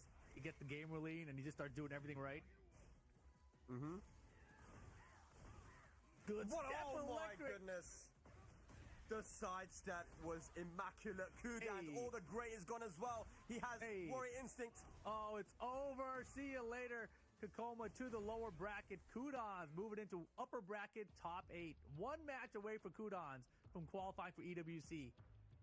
Oh my goodness, yeah, I don't know. It's going to be very tough for someone to beat that man right there. Kudans playing on point right now. He moves into top 8. Kakoma is going to go down and play the winner of Kashi, Snake, or Book. Oh my so we thought that is this matchup right here, man. gosh. The winner of this plays Kakoma. Rip is crazy right now, man. Kashi Snake with his jack. And oh man, Book sidestep duck while standing 2 underneath. Yeah. All right. Nice. Okay. Final round, game 1. Kashi Snake, if people aren't familiar, right, was the Akuma player back in Tekken 7. And definitely a crazy pick to go for Jack here, man. It's worked out for him, though. Ooh. I mean, maybe we just don't know it yet. You remember how, like, no one really gave Akuma credit until Paxton put him on the map? Maybe no one gave Jack credit until Paxton put him on the map. Is he the new Akuma? Maybe. I mean, I know I can guarantee you the guys in the chat did not give Kashi Snake any credit for his wins with Akuma, right? Yeah. Oh, man. Maybe he didn't give himself credit for his wins, too. So now he's going to prove everyone wrong with Jack? That's a pretty good way to prove him wrong. Okay, 1-1. Nice, full crouch down 1. That is a safe low there. 3 rounds to 2, final round there. First game to Kashi Snake. And you know, Kashi Snake also was at the LCQ last year, Rip, for the EWC, and he actually lost a very, very close match. Final pixel stuff versus JDCR, right? So he could have, if he won that one, I mean, he might have been able to go all the way, man. So Kashi Snake here again hasn't had a lot of opportunities to travel, but honestly, I really feel like Kashi is very, very strong, man. I mean, yeah. The Pakistanis were telling me, like Arslan and these guys were saying, they felt like Kashi Snake could have potentially won EVO Japan if he went there this year. Wow. That's how much they believe in this guy. Well, let's see. Good start against Book here. Final round, got the game done. And this one is lower bracket, right? So elimination point for Book if he loses this game. Very good stuff there with the down forward 4 to catch a sidestep into the back one, guaranteed. Nice twitch duck there. Not a big punish, but a forward 4 counter hit. It looks like against Gamma how Book wants to do sidestep right flash duck. Seems to be working out pretty good for him so far. Yeah. That's huge damage. Oh my god. Yeah, Jin Kazama hold this heat smash though. What a punish. Okay, whilst I need to catch the sidestep. Down back one again. Good punish there from Book. Back to 1. Oh, he tried to parry too, I think, right? He did, yeah, but I think the parry was too quick. That Gamma Howl 2 comes out a little bit slower. Yeah, I think you're right. Forward 2 on the trade there. Bigger payoff for Kashi Snake. Another one. Sidestep 2 there. Beautiful. Oh my gosh. Making some noise going through the forward. Is that what I just saw? Yeah, it jumped underneath it somehow. He yelled through it, dude. No duck. Man, what is Book doing? Kind of looking like a little bit lost on how to open up Kashi Stick right now. Good punish there with the forward 4-2. Oh, nice, the electric. Yeah, and that's something you rarely see from Book, right? But when he does it, it hits. Beautiful spacing. Good patience. Doesn't get the punch on the down forward 2, though. That would have been the round. That's a huge drop, but it's okay. He confirms the down forward 1 string. Book on the board here in the second game. Yeah, they seem pretty evenly matched right now. First round, of course. First game down to the wire. Parry into Can. Gotta watch out for that. Beautiful. That was definitely beautiful, man. Here we go now. Book. These combos are so long, man. It's do so much damage as well. And he still has heat available here to try and close one out. And then the heat smash. Beautiful. Perfect. 7 golden letters. Book, 2 rounds to 1. Turn things around.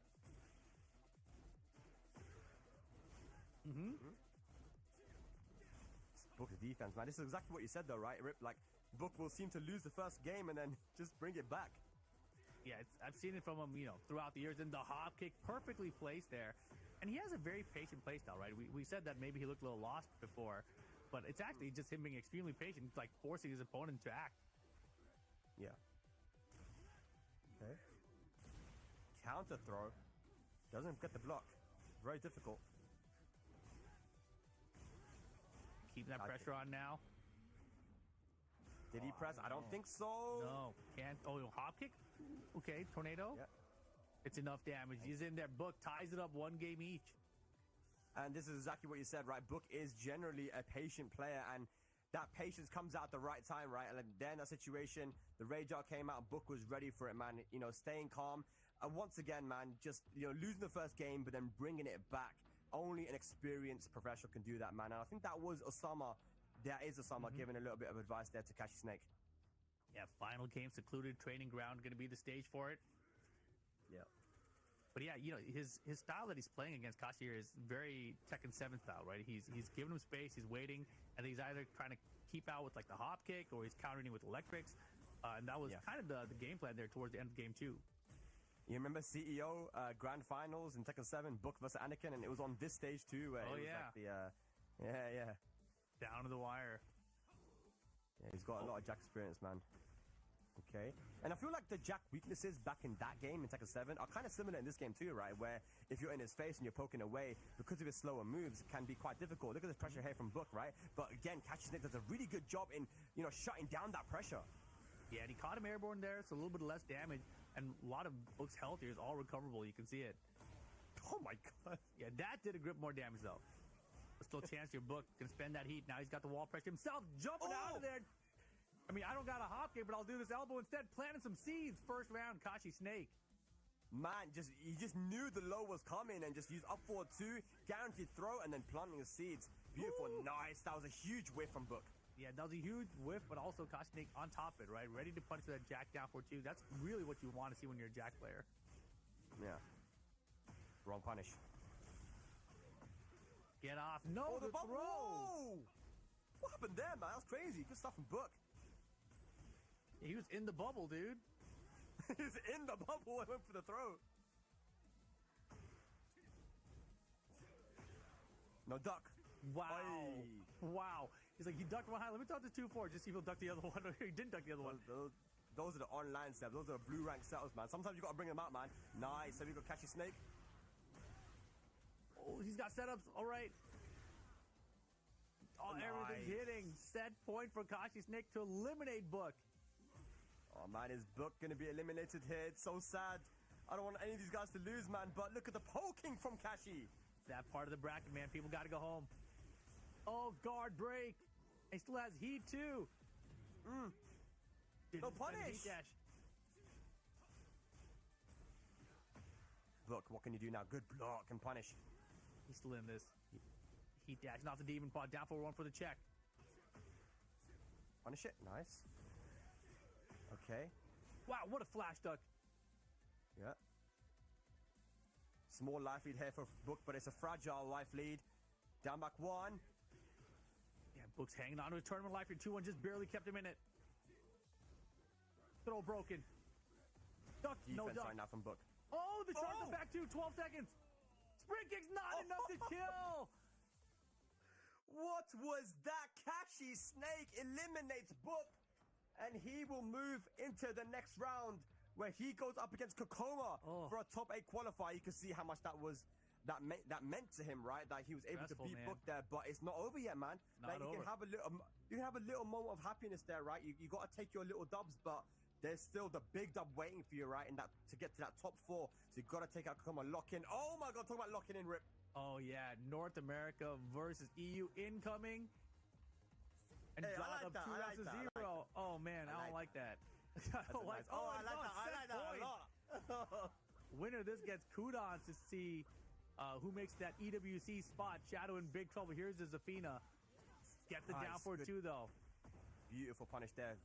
Shadow can never count Shadow out, man. Oh no, never. Yeah.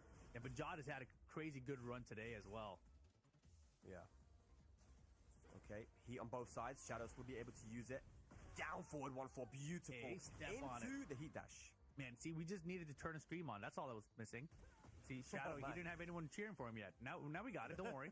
Let's see. Okay. Oh, gosh. Beautiful punish. Yeah, that was really good defense from Jod. Yeah. But it's all going to be recoverable health, right? There it is. Slide's good. Shadow chasing him down now. High Sheeta out for Jod. Look at the effectiveness of that backdash. Yeah, it's crazy how fast he can do high Sheeta, man. Look at that, man. Yeah, good running through. That was a great option. Zafina running through to chase down a high Sheeta is pretty funny. The down That's a really good option. Yeah, it was a fantastic option. You can't block low. You can block lows, but you can't block mids there. So Shadow calls it out. Is this dead? I don't know. I don't think so. Chance here for Jod. Still has heat and this rage here. Oh, doesn't duck good. Step down forward 2 from Jod. Shadow's a little too impatient to close it out. He had 12 seconds ago. He could have played the time. Yeah, but look at the time, man. 8 seconds left. You got to use the rage. He doesn't use it though. Plus range. Oh, he's got the life lead now too. Shadow's in big trouble. Shadow, it's over for Shadow. Wait a second. It's Shadow time. Final round. Game 2. Oh man, you tried to call him out, man. He said it's over, but it wasn't. It's never over, man. I was Shadow. giving you hope. I knew. I said, man, you can't count Shadow out, man, no matter what the situation is. Here we go. Tarantula mix-ups, running 3 now. Too much patience here from Jod. Oh, Shadow. Oh, Tarantula. Oh my God, the Mantis, bro. Yeah, nice mid, bro. Oh, punish. He's dead. What do you mean? The stream is on. dead. The stream is on. Shadow. Shadow knows we're watching now, bro. He didn't want to put on a show when no one was watching. Got him. Yo. Ties it up 1 apiece. Shadow. Amazing stuff, man. Look at the clutch. Look how calm and cool he is in these very high pressure situations. Like you said, Shadow time rip. Crazy stuff. And now Super Kuma coaching Jod right there. Yeah.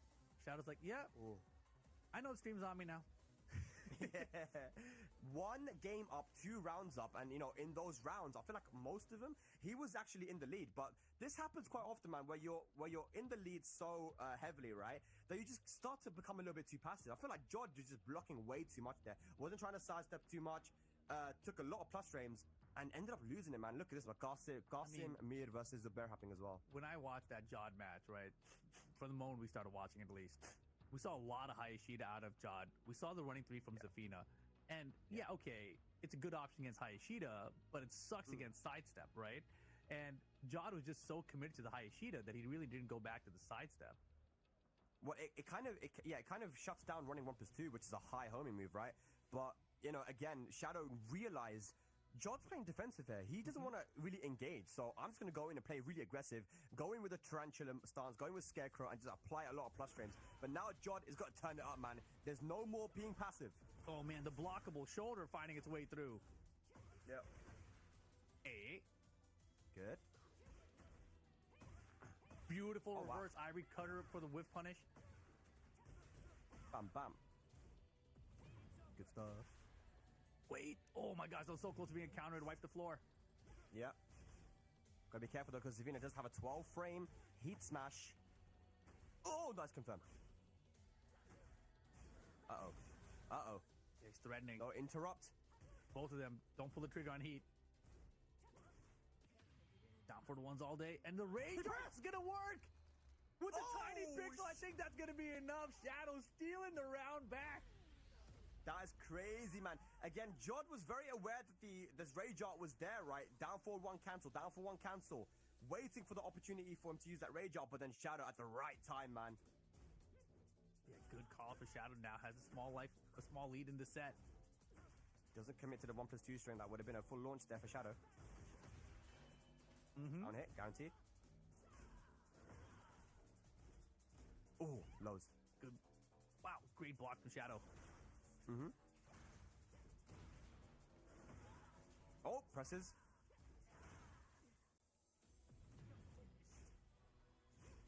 Okay. Man, Good. Shadow's picking all his moments perfectly. That recoverable health he just got for that engage gave him almost back to a perfect. That's the first time I've seen anyone interrupt the down forward 1-4 string. Really good stuff. Big whiff. Yeah, Zafina back dash still big enough. Set point for Shadow here. Shadow to move into top 8 on the winner's side. He'll be playing against Kudans if he can just win this 1 more round. Look at the sidestep, though. Oh, my goodness. Yo, Jod backwards combos. Yeah, apparently that's quite difficult to do as well, that full combo in the back. Yeah, Jod coming alive right now. Huge life lead in round 3. Yeah. Blonde Goes for bomb. the All mid. right. Oh, man, it's going to go Needed down the that wire, one. isn't it? It might very well do, man, but Jod can't play too passive here, man. Shadow applying so much pressure. Those running 3s, man. Nice. Get off. Great start for Shadow. Down jab. Chopping with these down 3s. Okay, nice. Challenge. Might be it. This might be it here, Shadow. 1 more hit, gonna do it. Oh, There my it is. goodness. Shadow and North America qualify for the top 8 on the upper bracket over EU. That is amazing. Nicely played by Shadow there. And it was looking really rough when we tuned in. There was Jod up 1 game in 2 rounds.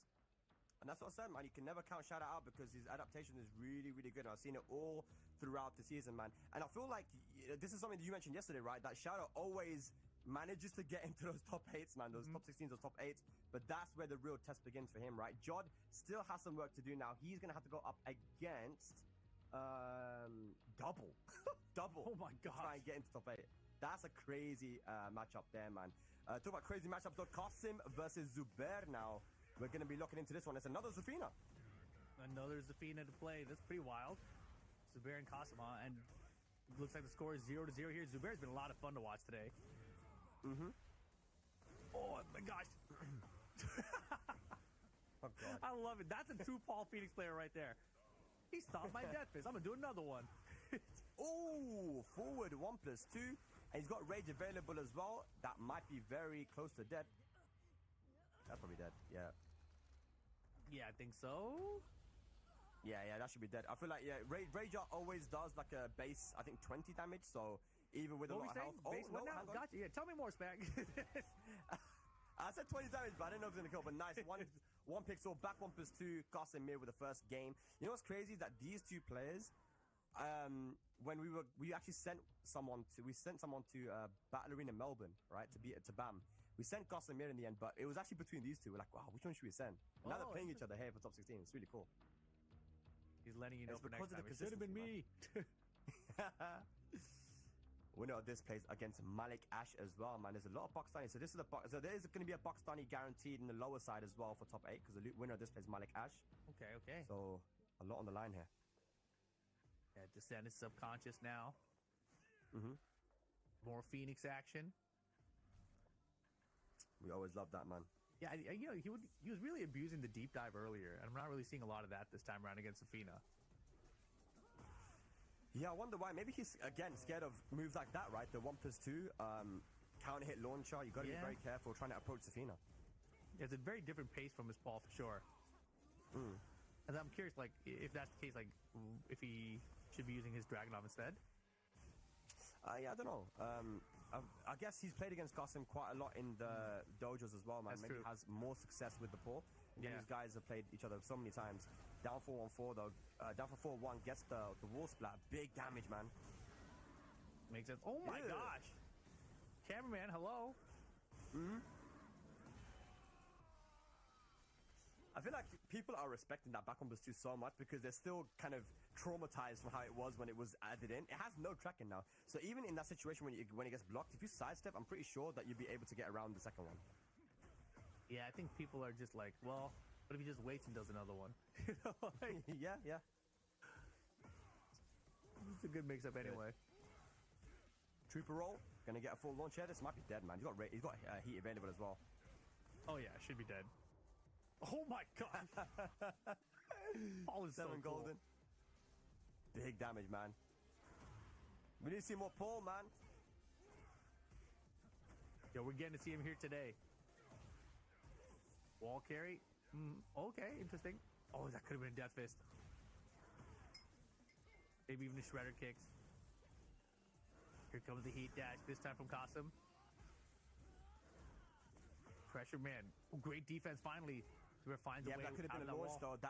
That is launch punishable, so he missed an opportunity there, Zubair. Rage available, heat available still, with a lot of resources to work with. Yo, oh my god, he's dead! Brother.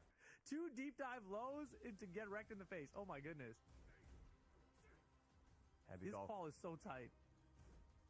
Dude. This is like the reverse of Hayashida, right? He's just in your face. Oh my goodness. In some ways, deep dive seems more threatening than like a wave from a Mishima. Like, the thing is as well that we don't see Paul often as well. So, I don't know, like, obviously, Qasim's ready for it, right? But it's so scary. I'm looking at some, like, how do you deal with this, man? No. Yeah, we don't really see much Paul either in NA. Pressure, though, from Qasim, man. Getting a lot of chip damage. Trying to take to a final round in the second game, but Zubair fighting back, though. Punish and no punish! Yeah, time winding down. Almost becoming an issue here, but 30 seconds for Qasim here. He's behind. The couple pokes will do it here. Nice throw attempt. Yo, anyone's round, and he got the wall splat. Oh, no. Zubair a little overextending, had the life lead. Yeah, that's going to be final round now. Qasim Is he going to be making it into the top 8? Sorry, he's going to play against Malik Ash for the top 8. This could be it for Zubair, man. He's had a crazy run, though, Rip. It's not over, though. Punish it. Nice jabs. Down jab there to be the down for 1 sways. Good pressure here from Casimir. Sidestep into the heat burst. Wow. Oh my god. Re-wall splat. This is going to be huge damage. Had the wall floor break if he wants to use it as well. Doesn't want to. One more hit to do it to eliminate Zubair. And the down back 4 to finish it off. Casimir eliminates Zubair. Zubair gonna go home top 16. So he will get some money here, man. But obviously not the result that Zubair wanted. But he's put on a show. And I feel like he's really made a name for himself here, Rip. No, definitely. You know, I've never seen him before this, so feeling happy to see him so far. And look at this match. Double and Jod may be underway. Is that what oh, we're getting to see it too? Heck yeah. Okay, Step 2. Jod's got the combos carry. Just misses it with the wall carry, though. Oh my goodness. Imagine if he knew that was going to convert. That was such a wild conversion if it would have happened. It would have been Junkyard there. He would have died. Yeah.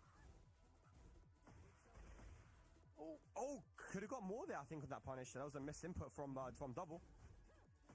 And if it was a slide, it would have been worse punish for him. So here we go. Jod now gets the launch. Yeah, that's going to be the sidestep 2. I'm not sure what Double did there to get hit by that, but Jod going to be taken into a final round in our first game. Yeah, I feel like Jod's been in this situation too, right? Where he gets like close to qualifying and he just kind of falls a little bit short. Like he's pretty close right now. He's only like 3 games away. It sounds like a little, but it's actually a lot. But at least really close to making the top 8 right here. Nice jab interrupt there. Okay, big damage. Jod. I feel like that shadow game definitely woke him up, man. It's never over till it's over. That's a big counter hit as well. It's not going to be dead, but it's going to be a lot of damage. And you have the positioning as well here. Yes, a huge lead for Jod. And he steps on it again. Jod gets game 1 on Double. Damn, dude, okay. I mean, Jod has been playing great today, too. Both of these guys were in EWC last year. And only one of them can survive now, man. This is loser bracket to make it into top 8. Matsuba, though, remember he gave Double advice against XCC, and then all of a sudden everything turned around. He's probably just saying, like, he's from EU, bro. He's from EU, and that's it. That's all he's saying to him. He's from EU, bro. You're going to lose, so... Well, I mean, like, you know, he told him that XCC was a child, and that was it, and then it worked. So now we'll see. Matsuba's Jod ain't a child, bro. Very simple. He's too strong, man. You know, Jod, he woke up now. He's like, you know what? How the hell did I lose to an American, bro? This is not looking good. Let me wake up. Let me sit up, man. Let me lean forward and take out this guy Double. Let's go, Jod. All right, this is a match for top 8, ladies and lads. Here we go. All right, Jod up 1-0. Yeah, so much on the line here. Nice call out of the down for 3. Small punish, could have had more. Yeah, definitely could have got launched there. And gets it this time anyway. Yeah, Jod looking real confident right now. Yeah. Heat's available here for Jod. Yeah, heat dash, keeping the wall pressure. Sidestep with Double, but Double forces the slide to switch position. Yeah, that was a really good option there from Double. Now he has the wall positioning. No, sir. The double, the 4-3. Yeah, lost back and forth sucks, dude. 13 frames now, and you can duck the second hit, Rip. What's going on? Yeah, exactly. They could have weakened into one way. Man, okay, you got me go ranting. Okay, stop. It used to be 11 frames, single hit. Now dozen jail, second is high, and 2 frames slower. Come on now. Yep. But Double had a lot of success with it earlier, actually. I think that's why he was kind of committed to try to throw it out right there. Yeah. When it works, but it's not going to work very often. There's a down forward, too. Ooh. That's a much better option. Wow, that's not the right combo, though. No. Terrible combo for Double. No one's popped T just yet, man. Half the round is gone as well. Back 1, trying to find that counter hit. There is the heat burst from Double. Down 4-2, doesn't find his mark. Slide again, man. It's so quick. Yeah, slides are working, honestly. He might have considered going to more of them. And their heat smash for the punish is going to be perfect. Beautiful. Here we go. Double on the board now. Second game. I like Double going to the crouch dash. Makes more here. Yeah. I think we're going to see a lot more of that. I think Jod has shown that he's not really challenging it at all. So I think Double's going to be much more comfortable going to it. We're going to see some downfall twos here from Jod to try and beat that. Oh, Counter. that's parry. Good OK as well. Double's quite happy to take that.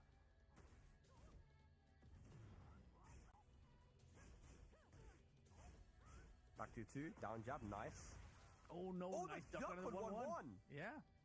Who does that, man? That's crazy. Okay. I mean, everyone should be. Rage available. Oh, boy. Slap them up. Let's go, Jod. Set point over double. Damn, is Double going to be eliminated here? Last year's top 4 placer at the EWC. Now facing elimination before top 8 at the LCQ. Jod, no punish on the low.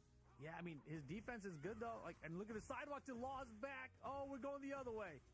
Oh, Where's man, the you wall got combo combo? videos. I'm Nina Williams. I'll get to the other wall. Bro. Left flap, Bro. man. Crazy combo there from Jod. Execution. Doubles in huge trouble. There's the slide. Okay, Heat so first, opportunity cancel. now. Jod rushing back in to close it out, though. Back once did he have it? Oh, it wasn't counter. It wasn't counter. No, he Oh, man. double Oh, dragon punish it. punished. Oh my God! Oh, my God. Chance, big chance for double here. To the wall. Doing jump here for the wall way. combo. We are. We're breaking it too. Oh boy. Okay. Time now. Oh, No. he messed it up. It's over. Big drop there from Double, and he's going to bow out of the LCQ. Jod moves into top 8. Man, eliminating last year's top 4 placer there, Double, man. What? I mean, Jod played really, really well, but some very unfortunate drops there from Double Rip. Yeah, a lot of big combo drops for double there. And at the end, you know, he had that breakable wall situation. I don't know that he wanted to actually break the wall at first either. So he got it. He didn't have to break the wall, but he opted to. And that really cost him. But Jod moving on to the top 8 lower bracket. Oh my God, here we go. The Horang Mirror, Saudi Arabia versus Korea, man. Rest and Reda. Yeah, this one is to go up against Seppi Black for the top 8 spot. Nice, okay. I know that that Kwis is currently restreaming this as well. Shouts to him. Horang, super weak character, man. 2 of them in top 16. Yeah, it's a bummer. Hey, flappy Okay. kicks all day. Final round, game 1.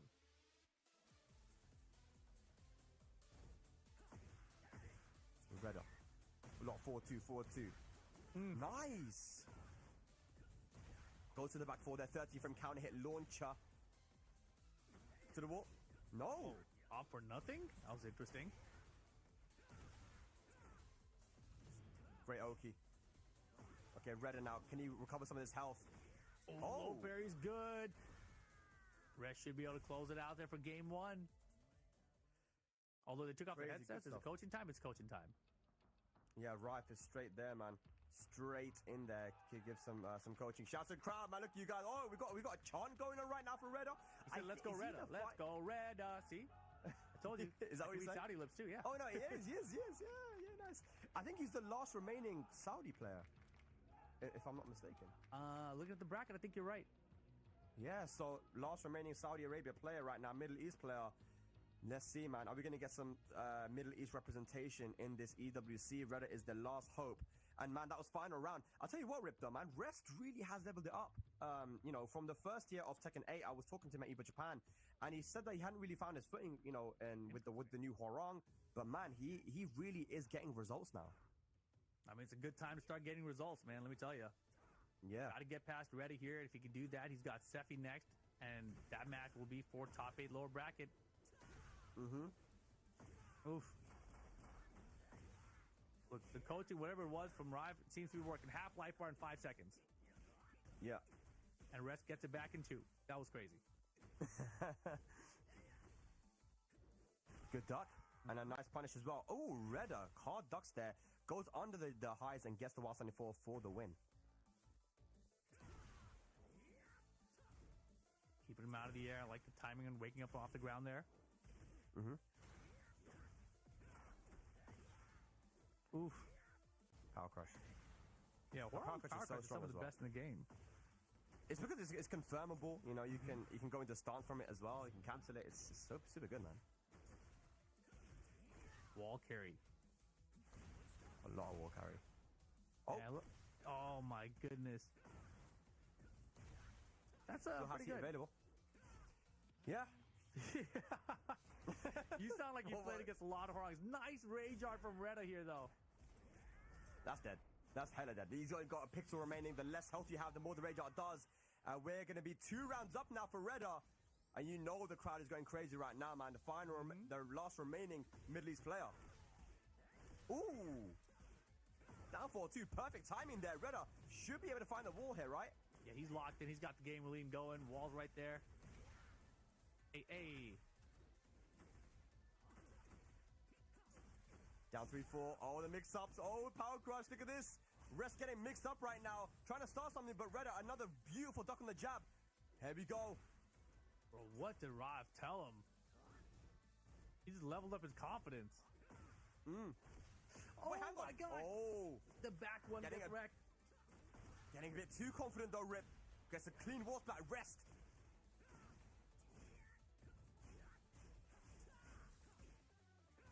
Holy moly, what a comeback right now from Rest. Redder trying to close out this game, though. And able to Nice. right there. 3 rounds straight to tie things up. Very good stuff, man. We see Federer screaming. We've got this. Oh, they got a chant going again, man. Rife coaching. Coaching gonna win. I don't know about that, man. Are you allowed to do that? Just let him know. He's got it. Oh, okay. All right, Rest. Looking very, very focused. And now we've got Redder leaning in. Now here we go. Final game, ladies and lads. Here we go. Ooh. Good block. What a punish as well. That's crazy. Yeah. Redder's sick. Yeah. Oh, tried to go for the tornado. It didn't quite work out for him. Redder has a massive life. Nice down jab. Oh, stays ducking. But still not much of a punch, but it might be enough to close out this round. Can be close with his rage art. What a combo there from Rest. One mistake there from Redder, and Rest Yeah. is able to take advantage and get the round. Beautiful, beautiful.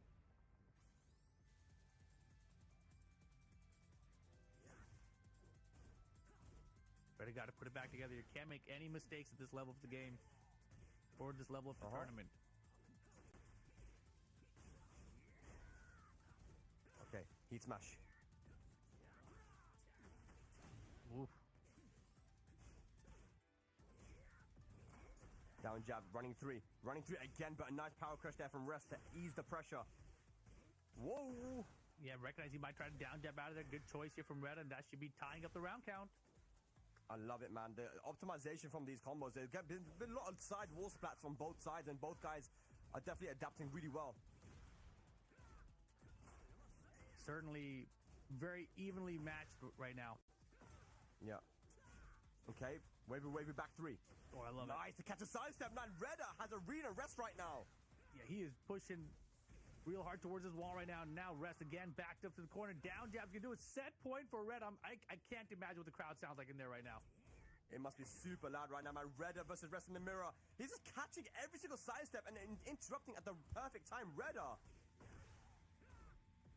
Good stuff. Rest though fighting back. Hey.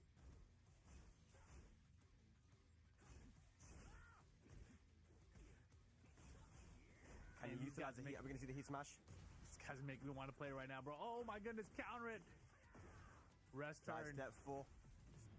He has heat available. Can he pop it? Yes, he does. Down jab again. Oh my god. He really wants that wall splat rip. Yeah, Rest gonna push him away though. You know where we're going. Final round. Rest versus Redder. Who is going to take it? Will it be Korea or Saudi Arabia? Power crush. Lets it rip. Oh, Nice. ducks the high. Rest can have the first life lead here, but doesn't get to the wall. Doesn't matter. Stop the heat burst. No duck. Uh-oh. Redder Chance for now has the opportunity. No punish in the back 1. Oh my goodness. What's happening? Too much. Down jab again. Heat burst spent. Heat smash spent. He's got the positioning. Got to make it count, but Rest manages to Wait. get out of there. Heavy got counter hit. Sidewall maybe? Not even finishing the combo. Chance for Redder. Oh my god, Still what a a duck chance. hit. The mid will do it. Oh. Rest eliminates Redder from the tournament. Rest will be the one moving on to face Oh, Steffi man. Black later to try to qualify for that top 8. Yeah, still though, an applause from the crowd there, man, because it was a very, very good effort from the young lad there, Redder. It just became a little bit scrambly, man, because there's so much on the line there. You can see Rife, he was coaching him. It was so close. I mean, I don't think I've seen a closer mirror in recent times, man. That was so good. Look at Both this guys one. were so like back and forth. But here we go. Yes, Kokoma versus Kashi Snake. And Kakoma is up 1-0 here. This is also to qualify for top 8. Okay. I know that in Tekken 7, it used to be that, you know, Feng was used as a counter to Jack almost because, you know, Feng has such good in-close pressure and plus frames and pokes. And that's something that Jack always struggled with, right? Yeah, didn't Koch Snake have another character other than Jack too in this game? Was it always just Jack? I think it's just Jack. I think that's like really his main. I know he plays other characters too a little bit here and there, but Jack is the main. One round apiece here, game 2. Uh-huh. And you know, defensively, you can see how different Kakoma handles this matchup than what we saw from Book earlier, right? Like Kakoma just trying to straight up guess these Gamma Hell mix-ups. Where we saw with Book, he was trying to size him right, fuzzy duck at the last moment for the timing. Yeah. The problem is that you become a little bit too predictable when you're trying to do these kind of movement patterns, whereas Kakoma, a little bit more risky with it, but it does make Kachi Snake think a little bit harder, right? For sure. Oh, good Yeah, block on the down back 3, but no launch. And down for a 2-time was fantastic there. Balcony here. Do we take it? Do we just plant the seeds? Or we taking the balcony? Yeah, I think he wants to try and get to the other wall if he can. Oh my god, look at the combo, man. Still a chance for Kakoma in this round, though. Uh-oh. Yeah, 10 seconds. And, oh boy, heat and rage. Plenty of time. Low parry Kakoma. How do you get this to spend with damage? Hang on, Not no! gonna time for the Michael, rage art! And it doesn't matter, he got it anyway. That scared the crap out of me. I feel like Kakoma should have just done a rage on him, but managed to work out for him. Set point now for Kakoma to move into top 8 and eliminate Kachi Snake. That was a wild timeout situation there. Very good one throw. Let's always switch positions, even on break. Very good stuff. 1+2, punish it. Nice. Yeah, Kakoma looks very prepared for this matchup here. Kashi Snake in big trouble. Facing elimination right now. Down 2 will do it. Kakoma qualifies into the top 8 at least of this EWC LCQ. That's good, man. You know, it was a rough loss to Kudan's, right? But he managed to regain and get into that top 8. So he's only a couple of matches away from qualifying. Kashi Snake, commiserations, man. Very strong player. Hope to see him back at some tournaments in the future. But definitely, man, a lot going on right now. Kakoma staying alive. So far, double eliminated at 9th place. Kashi Snake eliminated at 9th place. And one of these two, Malik Ash and Casimir, will also be eliminated at 9th place. One of them going to be moving on into that top 8 in just a second.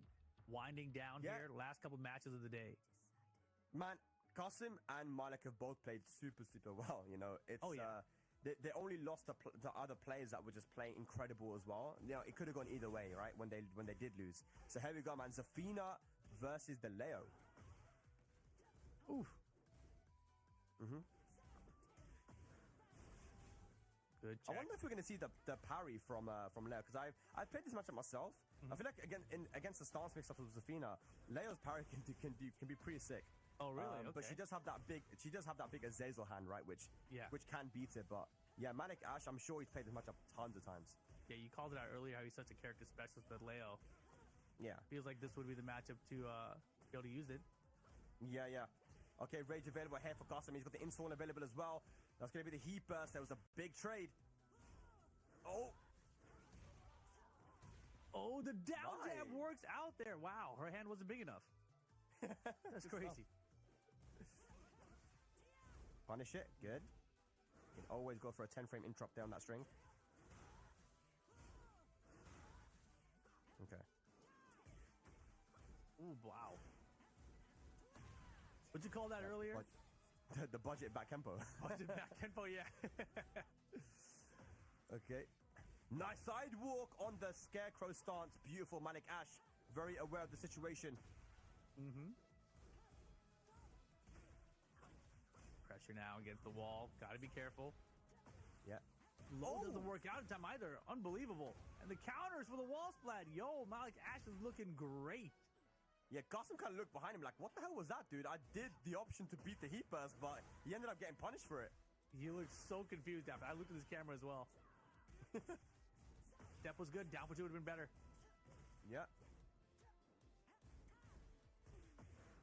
Now look at this, man. The pressure, the stance pressure from Leo. Malik Ash, 1+2 runs right into it. Nothing, though. Yeah, unfortunately, drops the combo. Uh-oh. Okay, heat burst. Casimir, man. Down jab, that's a very good down jab. And heat smash. So if you block Zafina's running 1+2, obviously she's plus.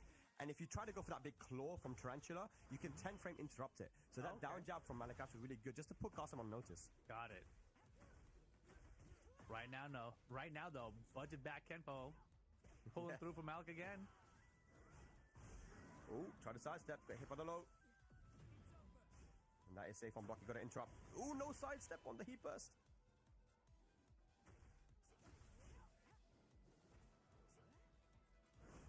Okay, switching positions. Qasimir trying to take us to the final round. He has the install available. Malik Ash has rage and heat. A lot of resources to work with here. Courage will go for the hop kick though. Another running 3, plus range, plus range, plus range. What a block, Malik! Oh my goodness, this is huge. And now the heat available as well, yes. Not a lot of time left. Uh-oh, Malik Ash! Counter hit, but no! Oh my gosh. 5 seconds. The low. Beats up the armor. Whoa, pixel to pixel! Yeah, and he tried to rush in there. Just a little too late. Qasim did have the life lead. Final round, game 1. That was so sick, so clutch from Qasim, man. Malik almost made the comeback. He got the counter hit on the low, but didn't get a follow-up from it. Yeah, nothing afterwards. Okay. Back on 4. Ooh. Trying to down jab. Qasim gets hit. Oh, no. Punish. That's huge. That should be the round and the game. Step on it.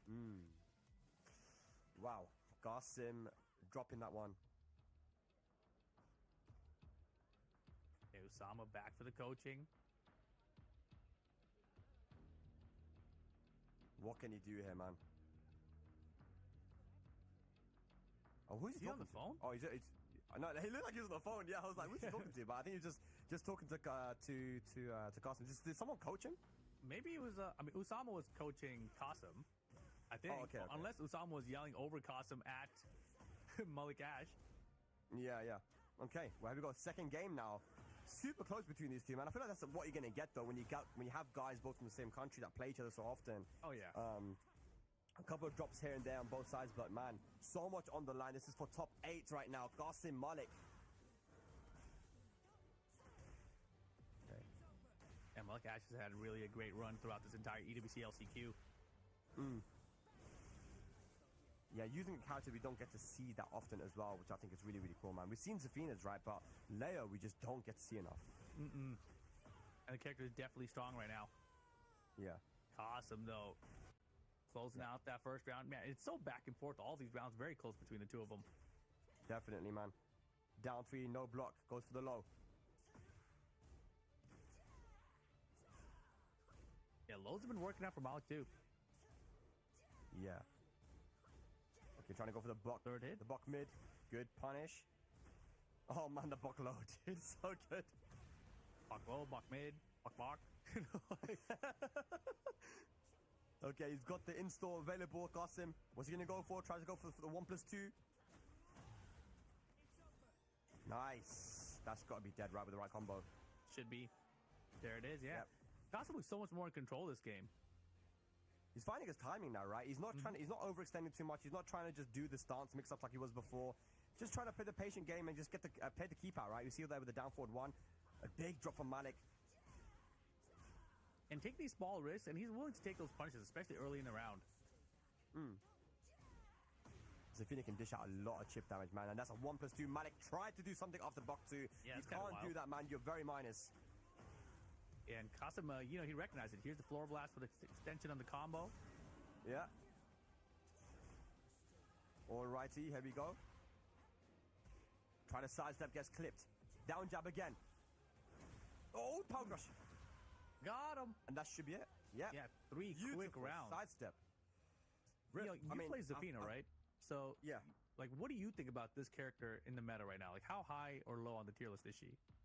No, Your it's a tier list. I feel like everyone is like S tier, you know? Like, I feel like so many characters. It's difficult to say. Like, obviously, there is a clear top 5, you know? In my opinion, it's top 3, top 5. There's these characters that just do more damage and have more options.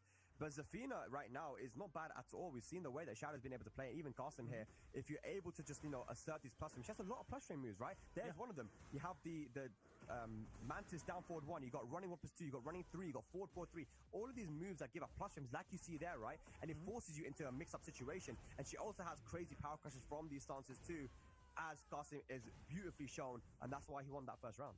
Yeah, that was a beat-down round. And the reason I ask you is because if Qasim wins this one, which is looking like he's going to, we're going to have 2 Zafinas in the top 8, you know, and people aren't really talking about this character.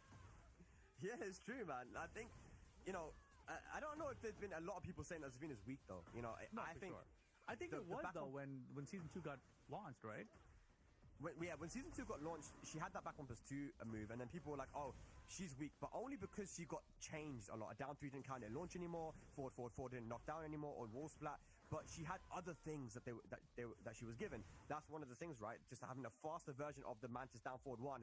Now these Zafina players are finally starting to utilize her to her like potential, and we see Qasim now on set point. Yeah, Qasim figured something out after game 1. Whatever Usama yelled over his ear to Malik Ash, I mean, it seems to have worked out for him. Yeah, but Malik Ash fighting back, though. He gets a wall splat. Has the install available now as well. Goes for the low. This is great positioning, and then very good block there from Qasim. Yeah, Qasim staying calm despite being in a bad position. Nice reversal. Yeah, and that's guaranteed as well. Oh my god. What a down jab. Punish.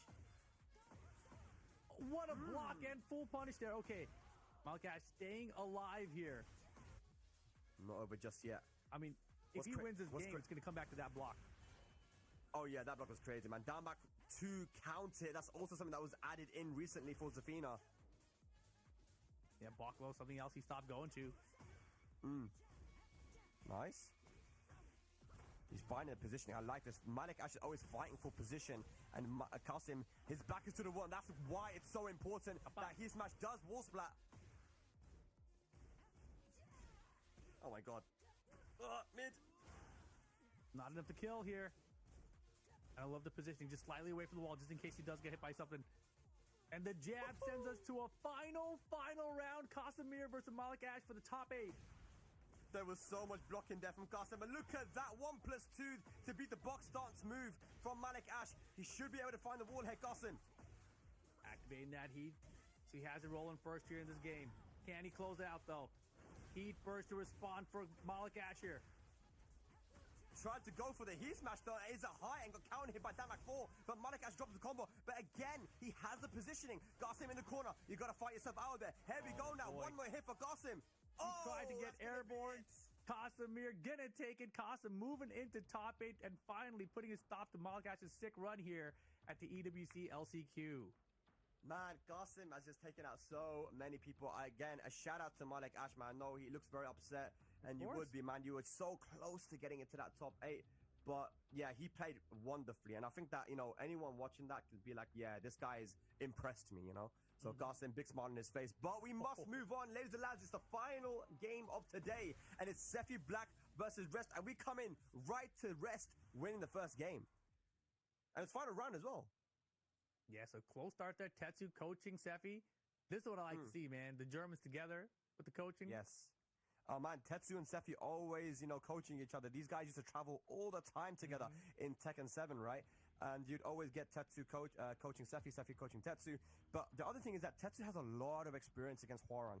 And, you know, whenever we would see him play versus Hwoarang back in Tekken 7, I feel like he'd always do really well, you know? So I think you can see that he's giving more detailed coaching to Sephi Black than he normally does. And I spoke to Tetsu. I said, what kind of stuff do you usually say to each other? And he goes, normally it's just really generic stuff. Sometimes it's just like, man, you know, just calm down. You know, you got this. You're playing good. Just, you know, focus.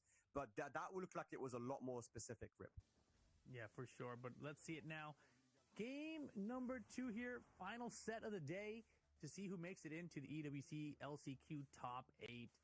Rest has been looking phenomenal throughout as well. Can Steffi find an answer, though? Man, that was beautiful sidesteps there, but no punish from Steffi Black. Lets a lot of damage go, and Rest going to take full advantage. Activates heat now. Big damage. Yeah, pressure at the wall here. Steffi backed up here, trying to fight his way out of it. There you go. Down back 2-1, gets the balcony break. Heat as well. Off the engage. He got his gray health back. Tons of life with the rage now. That's it. Wall to wall. Flips him over. Oh boy. Look at this pressure, man. Yo, Steffi Black just woke up all of a sudden and he is in there. And I love that as well. The sidestep mix-up that Shaheen has now, right? It was between the mid, the plus on block mid, and that sidestep 2, the low. And beautiful. Talk about lows. Low parry there from Steffi. Yo, I don't know what changed, but that round 1 didn't even start well. But Steffi's turning things up. All right, here comes Rest, though.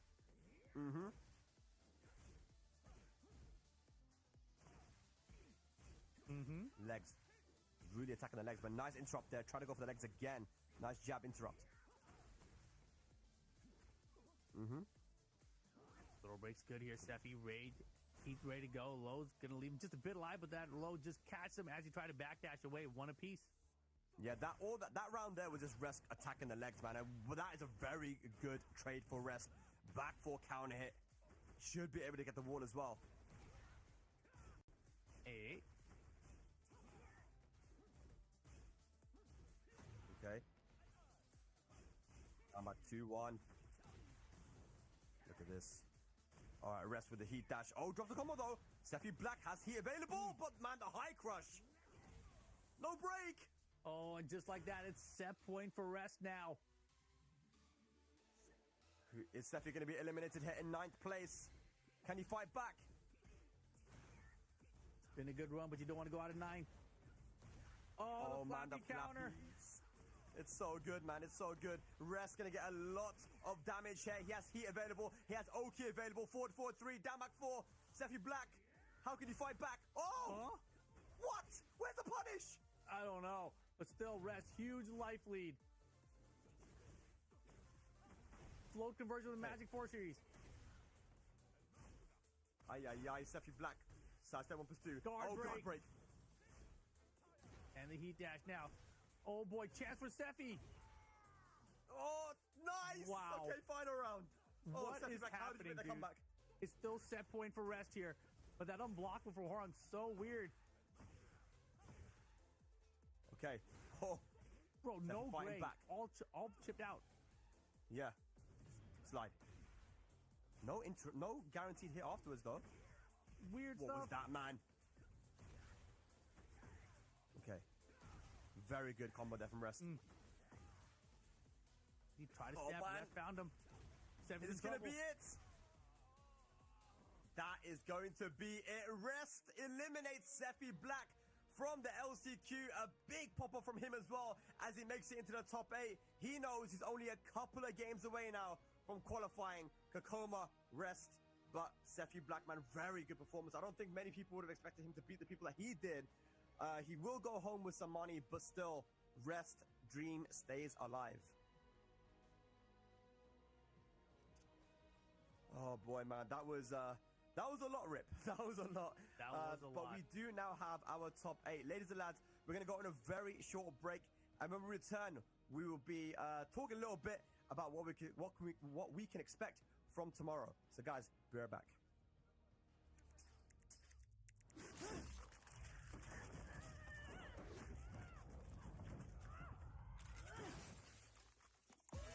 Reach your impossible. Lenovo Legion.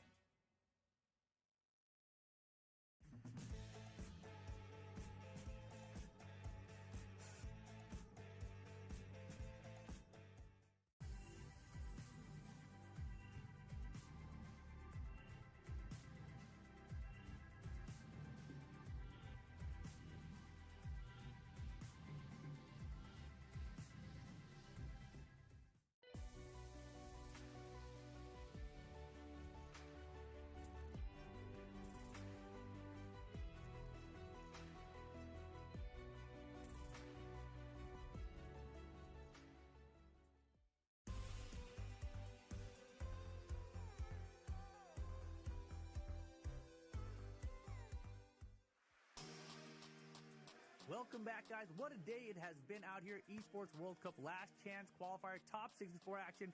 Rip and Spag bringing you the action. Of course, we just saw the top 16 a second ago wind us down to this top 8 Spag. Tell us about it. Yeah, man, just amazing matches all around. I feel like if you look at just the top 64 in general, everybody was playing so on point. I love where we're at right now. These guys obviously practice so hard for this, and you can see it. You can see it in their gameplay. As you can see on the screen right now, ladies and lads, this is the top 6, how it all went down. Naman Chaudhry took out Sefi Black, and that was very dominant from Naman Chaudhry, I have to say, making his top 8 winners side. Mohsin Shooter taking out Malik. We didn't unfortunately get to see that one on stream, but Mohsin Shooter has been putting in a run. And then next 2-1 Rip. Yeah, we got Kudons going 2-0 over Kokoma, and then Shadow 20Z 2-1 over Jod, I believe the score was there. Yeah. So we will get Kudons and Shadow in that top 8, as well as Numan Chaudhry versus Mohsin Shooter. They were former teammates, right? Kudons and Shadow, right?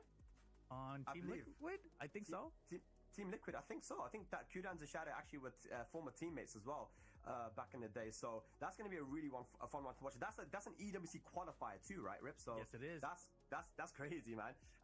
Then we go into the loser side. So we had XCC versus Double, and Double took that one. I'm not sure if that was 2-0, but I think that was also 2-1. But yeah, Double did a really good job there. That was so hyped to watch, man. XCC had a crazy run. And then Book versus Kashi Snake, man. Book as well played the Jack matchup pretty well, you know. He seemed to know what he was doing, but Kashi just too strong for Book. Yeah, but then, you know, you go down to that next round there, Jod steps in and takes out Double 2-0, and Kokoma 2-0's Kashi Snake, right? So it ends up being Jod and Kokoma advancing to the top 8 on the loser side there, and they'll be the ones having to play each other. Yeah, it was so good, man. Zubair versus Qasim, man. Zubair had an insane run, but Qasim too strong for him, and we've seen them play before in Pakistani dojos. Qasim has been able to get wins on him in the past, so it was the Pakistani that was able to take Zubair out. But I really want to see more from him in the future, man. That Pawn and Dragonov combo was disgusting. Redder and Rest went right down to the wire, man. It was literally final round. 2 Horang mains going at it. Could have gone either way, but Rest doing enough to survive. Yeah, and Reda, you know, the highest placing Saudi in this tournament, just falling short there. But then Rest would advance. You know, he did take out Sefi Black immediately after that, so he will be in that top 8 as well. So the bracket for tomorrow's top 8 is looking pretty crazy. You got Numan versus Mohsin Shooter. That's guaranteeing a spot, right? So you got one Pakistan guaranteed into the EWC. Then you got Kudons versus Shadow. So it's either going to be Korea or NA taking that second spot. Then you look on down to the lower side, you've got Rest versus Casimir and Kokoma versus Jod. So there's a chance here that 3 Pakistan could make it into the 4 spots. There is a small chance that could happen, but it's more likely that you get 1 guaranteed and then maybe 1 or 2 more. Yeah, which is, I think, the same as last year. Last year, we had Osama, Sajawal, and Hafiz Tanveer, and Ao. So there were 3 Pakistanis last year and a Japanese player, right? Could be 3 again. Either way, there is one, as you mentioned, guaranteed Pakistani with Naman or Mohsin Shooter. Kudans and Shadow, the loser of that will have to go up against the winner of Rest and Qasim. So let's say Shadow loses, for example, we could get a Zafina Mirror with Qasim and Shadow. That would be crazy, right?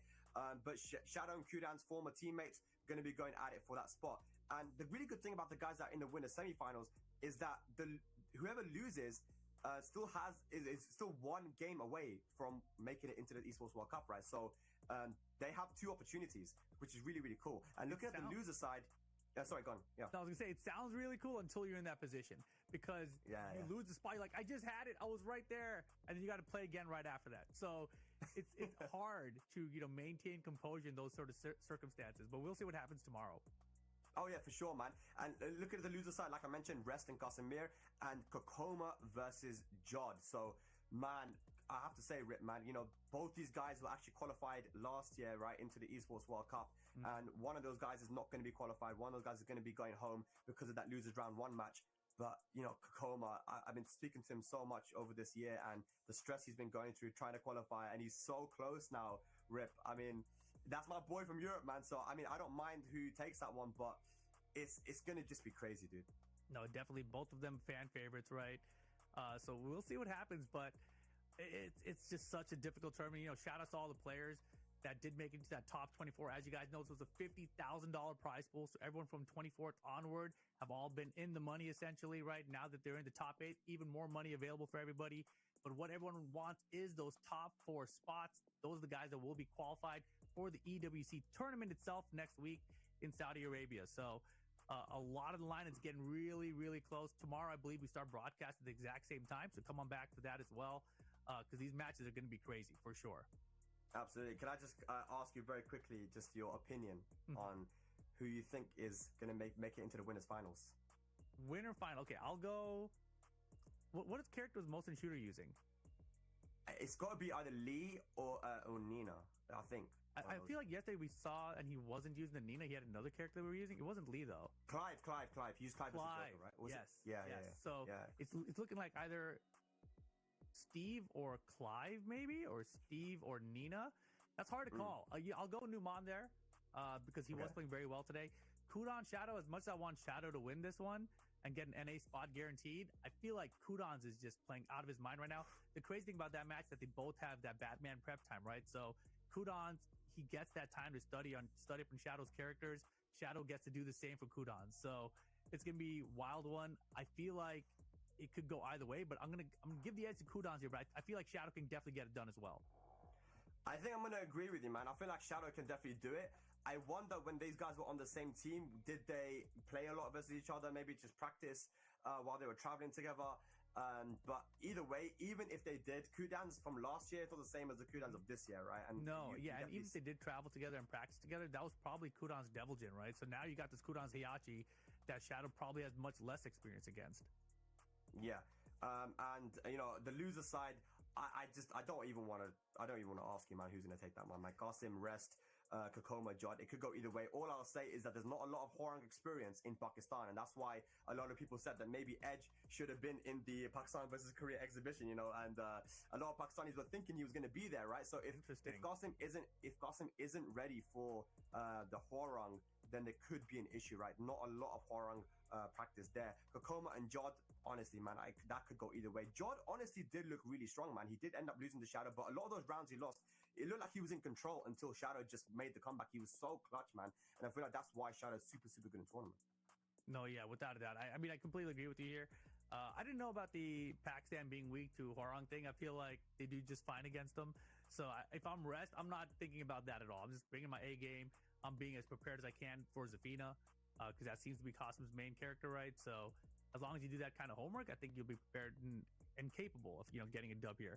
And on the Kokoma Jod side, I feel like that match could go, it's like a coin flip, you know, because Kokoma is always the one talking about the casino, and that's what that one is to me. Like that one, I cannot predict that outcome. They're both very capable of beating each other. Absolutely, man. But yeah, that's it for today's broadcast, ladies and lads. We're going to be doing the top 8 tomorrow, and we will be finding out which 4 players are going to be filling out those final spots for the Esports World Cup. And of course, the Esports World Cup is going to be taking place next week, actually. So less than a week away, Rip, for the Esports World Cup as well. So I think most of the players are going to start to travel down within the next few days and go there. $1 million on the line. And there's obviously the MVP money as well. And potentially for the LCQ winner, right? We have an extra 50K if they're able to win, because there's an award, the Jofonso Award. Whoever from the LCQ takes the LCQ then goes on, if they win the Esports World Cup, not only will they get the MVP most likely, but they're going to also be getting that extra 50,000. That's an extra 100,000 on top of already the $1 million prize pool, man. So can't wait for that. This is going to be history in the making once again. But ladies and gentlemen, I think that is going to be it for today's broadcast. We will see you again tomorrow for the top 8 to conclude this EWC LCQ for Tekken 8, guys. We'll see you tomorrow, guys. See ya.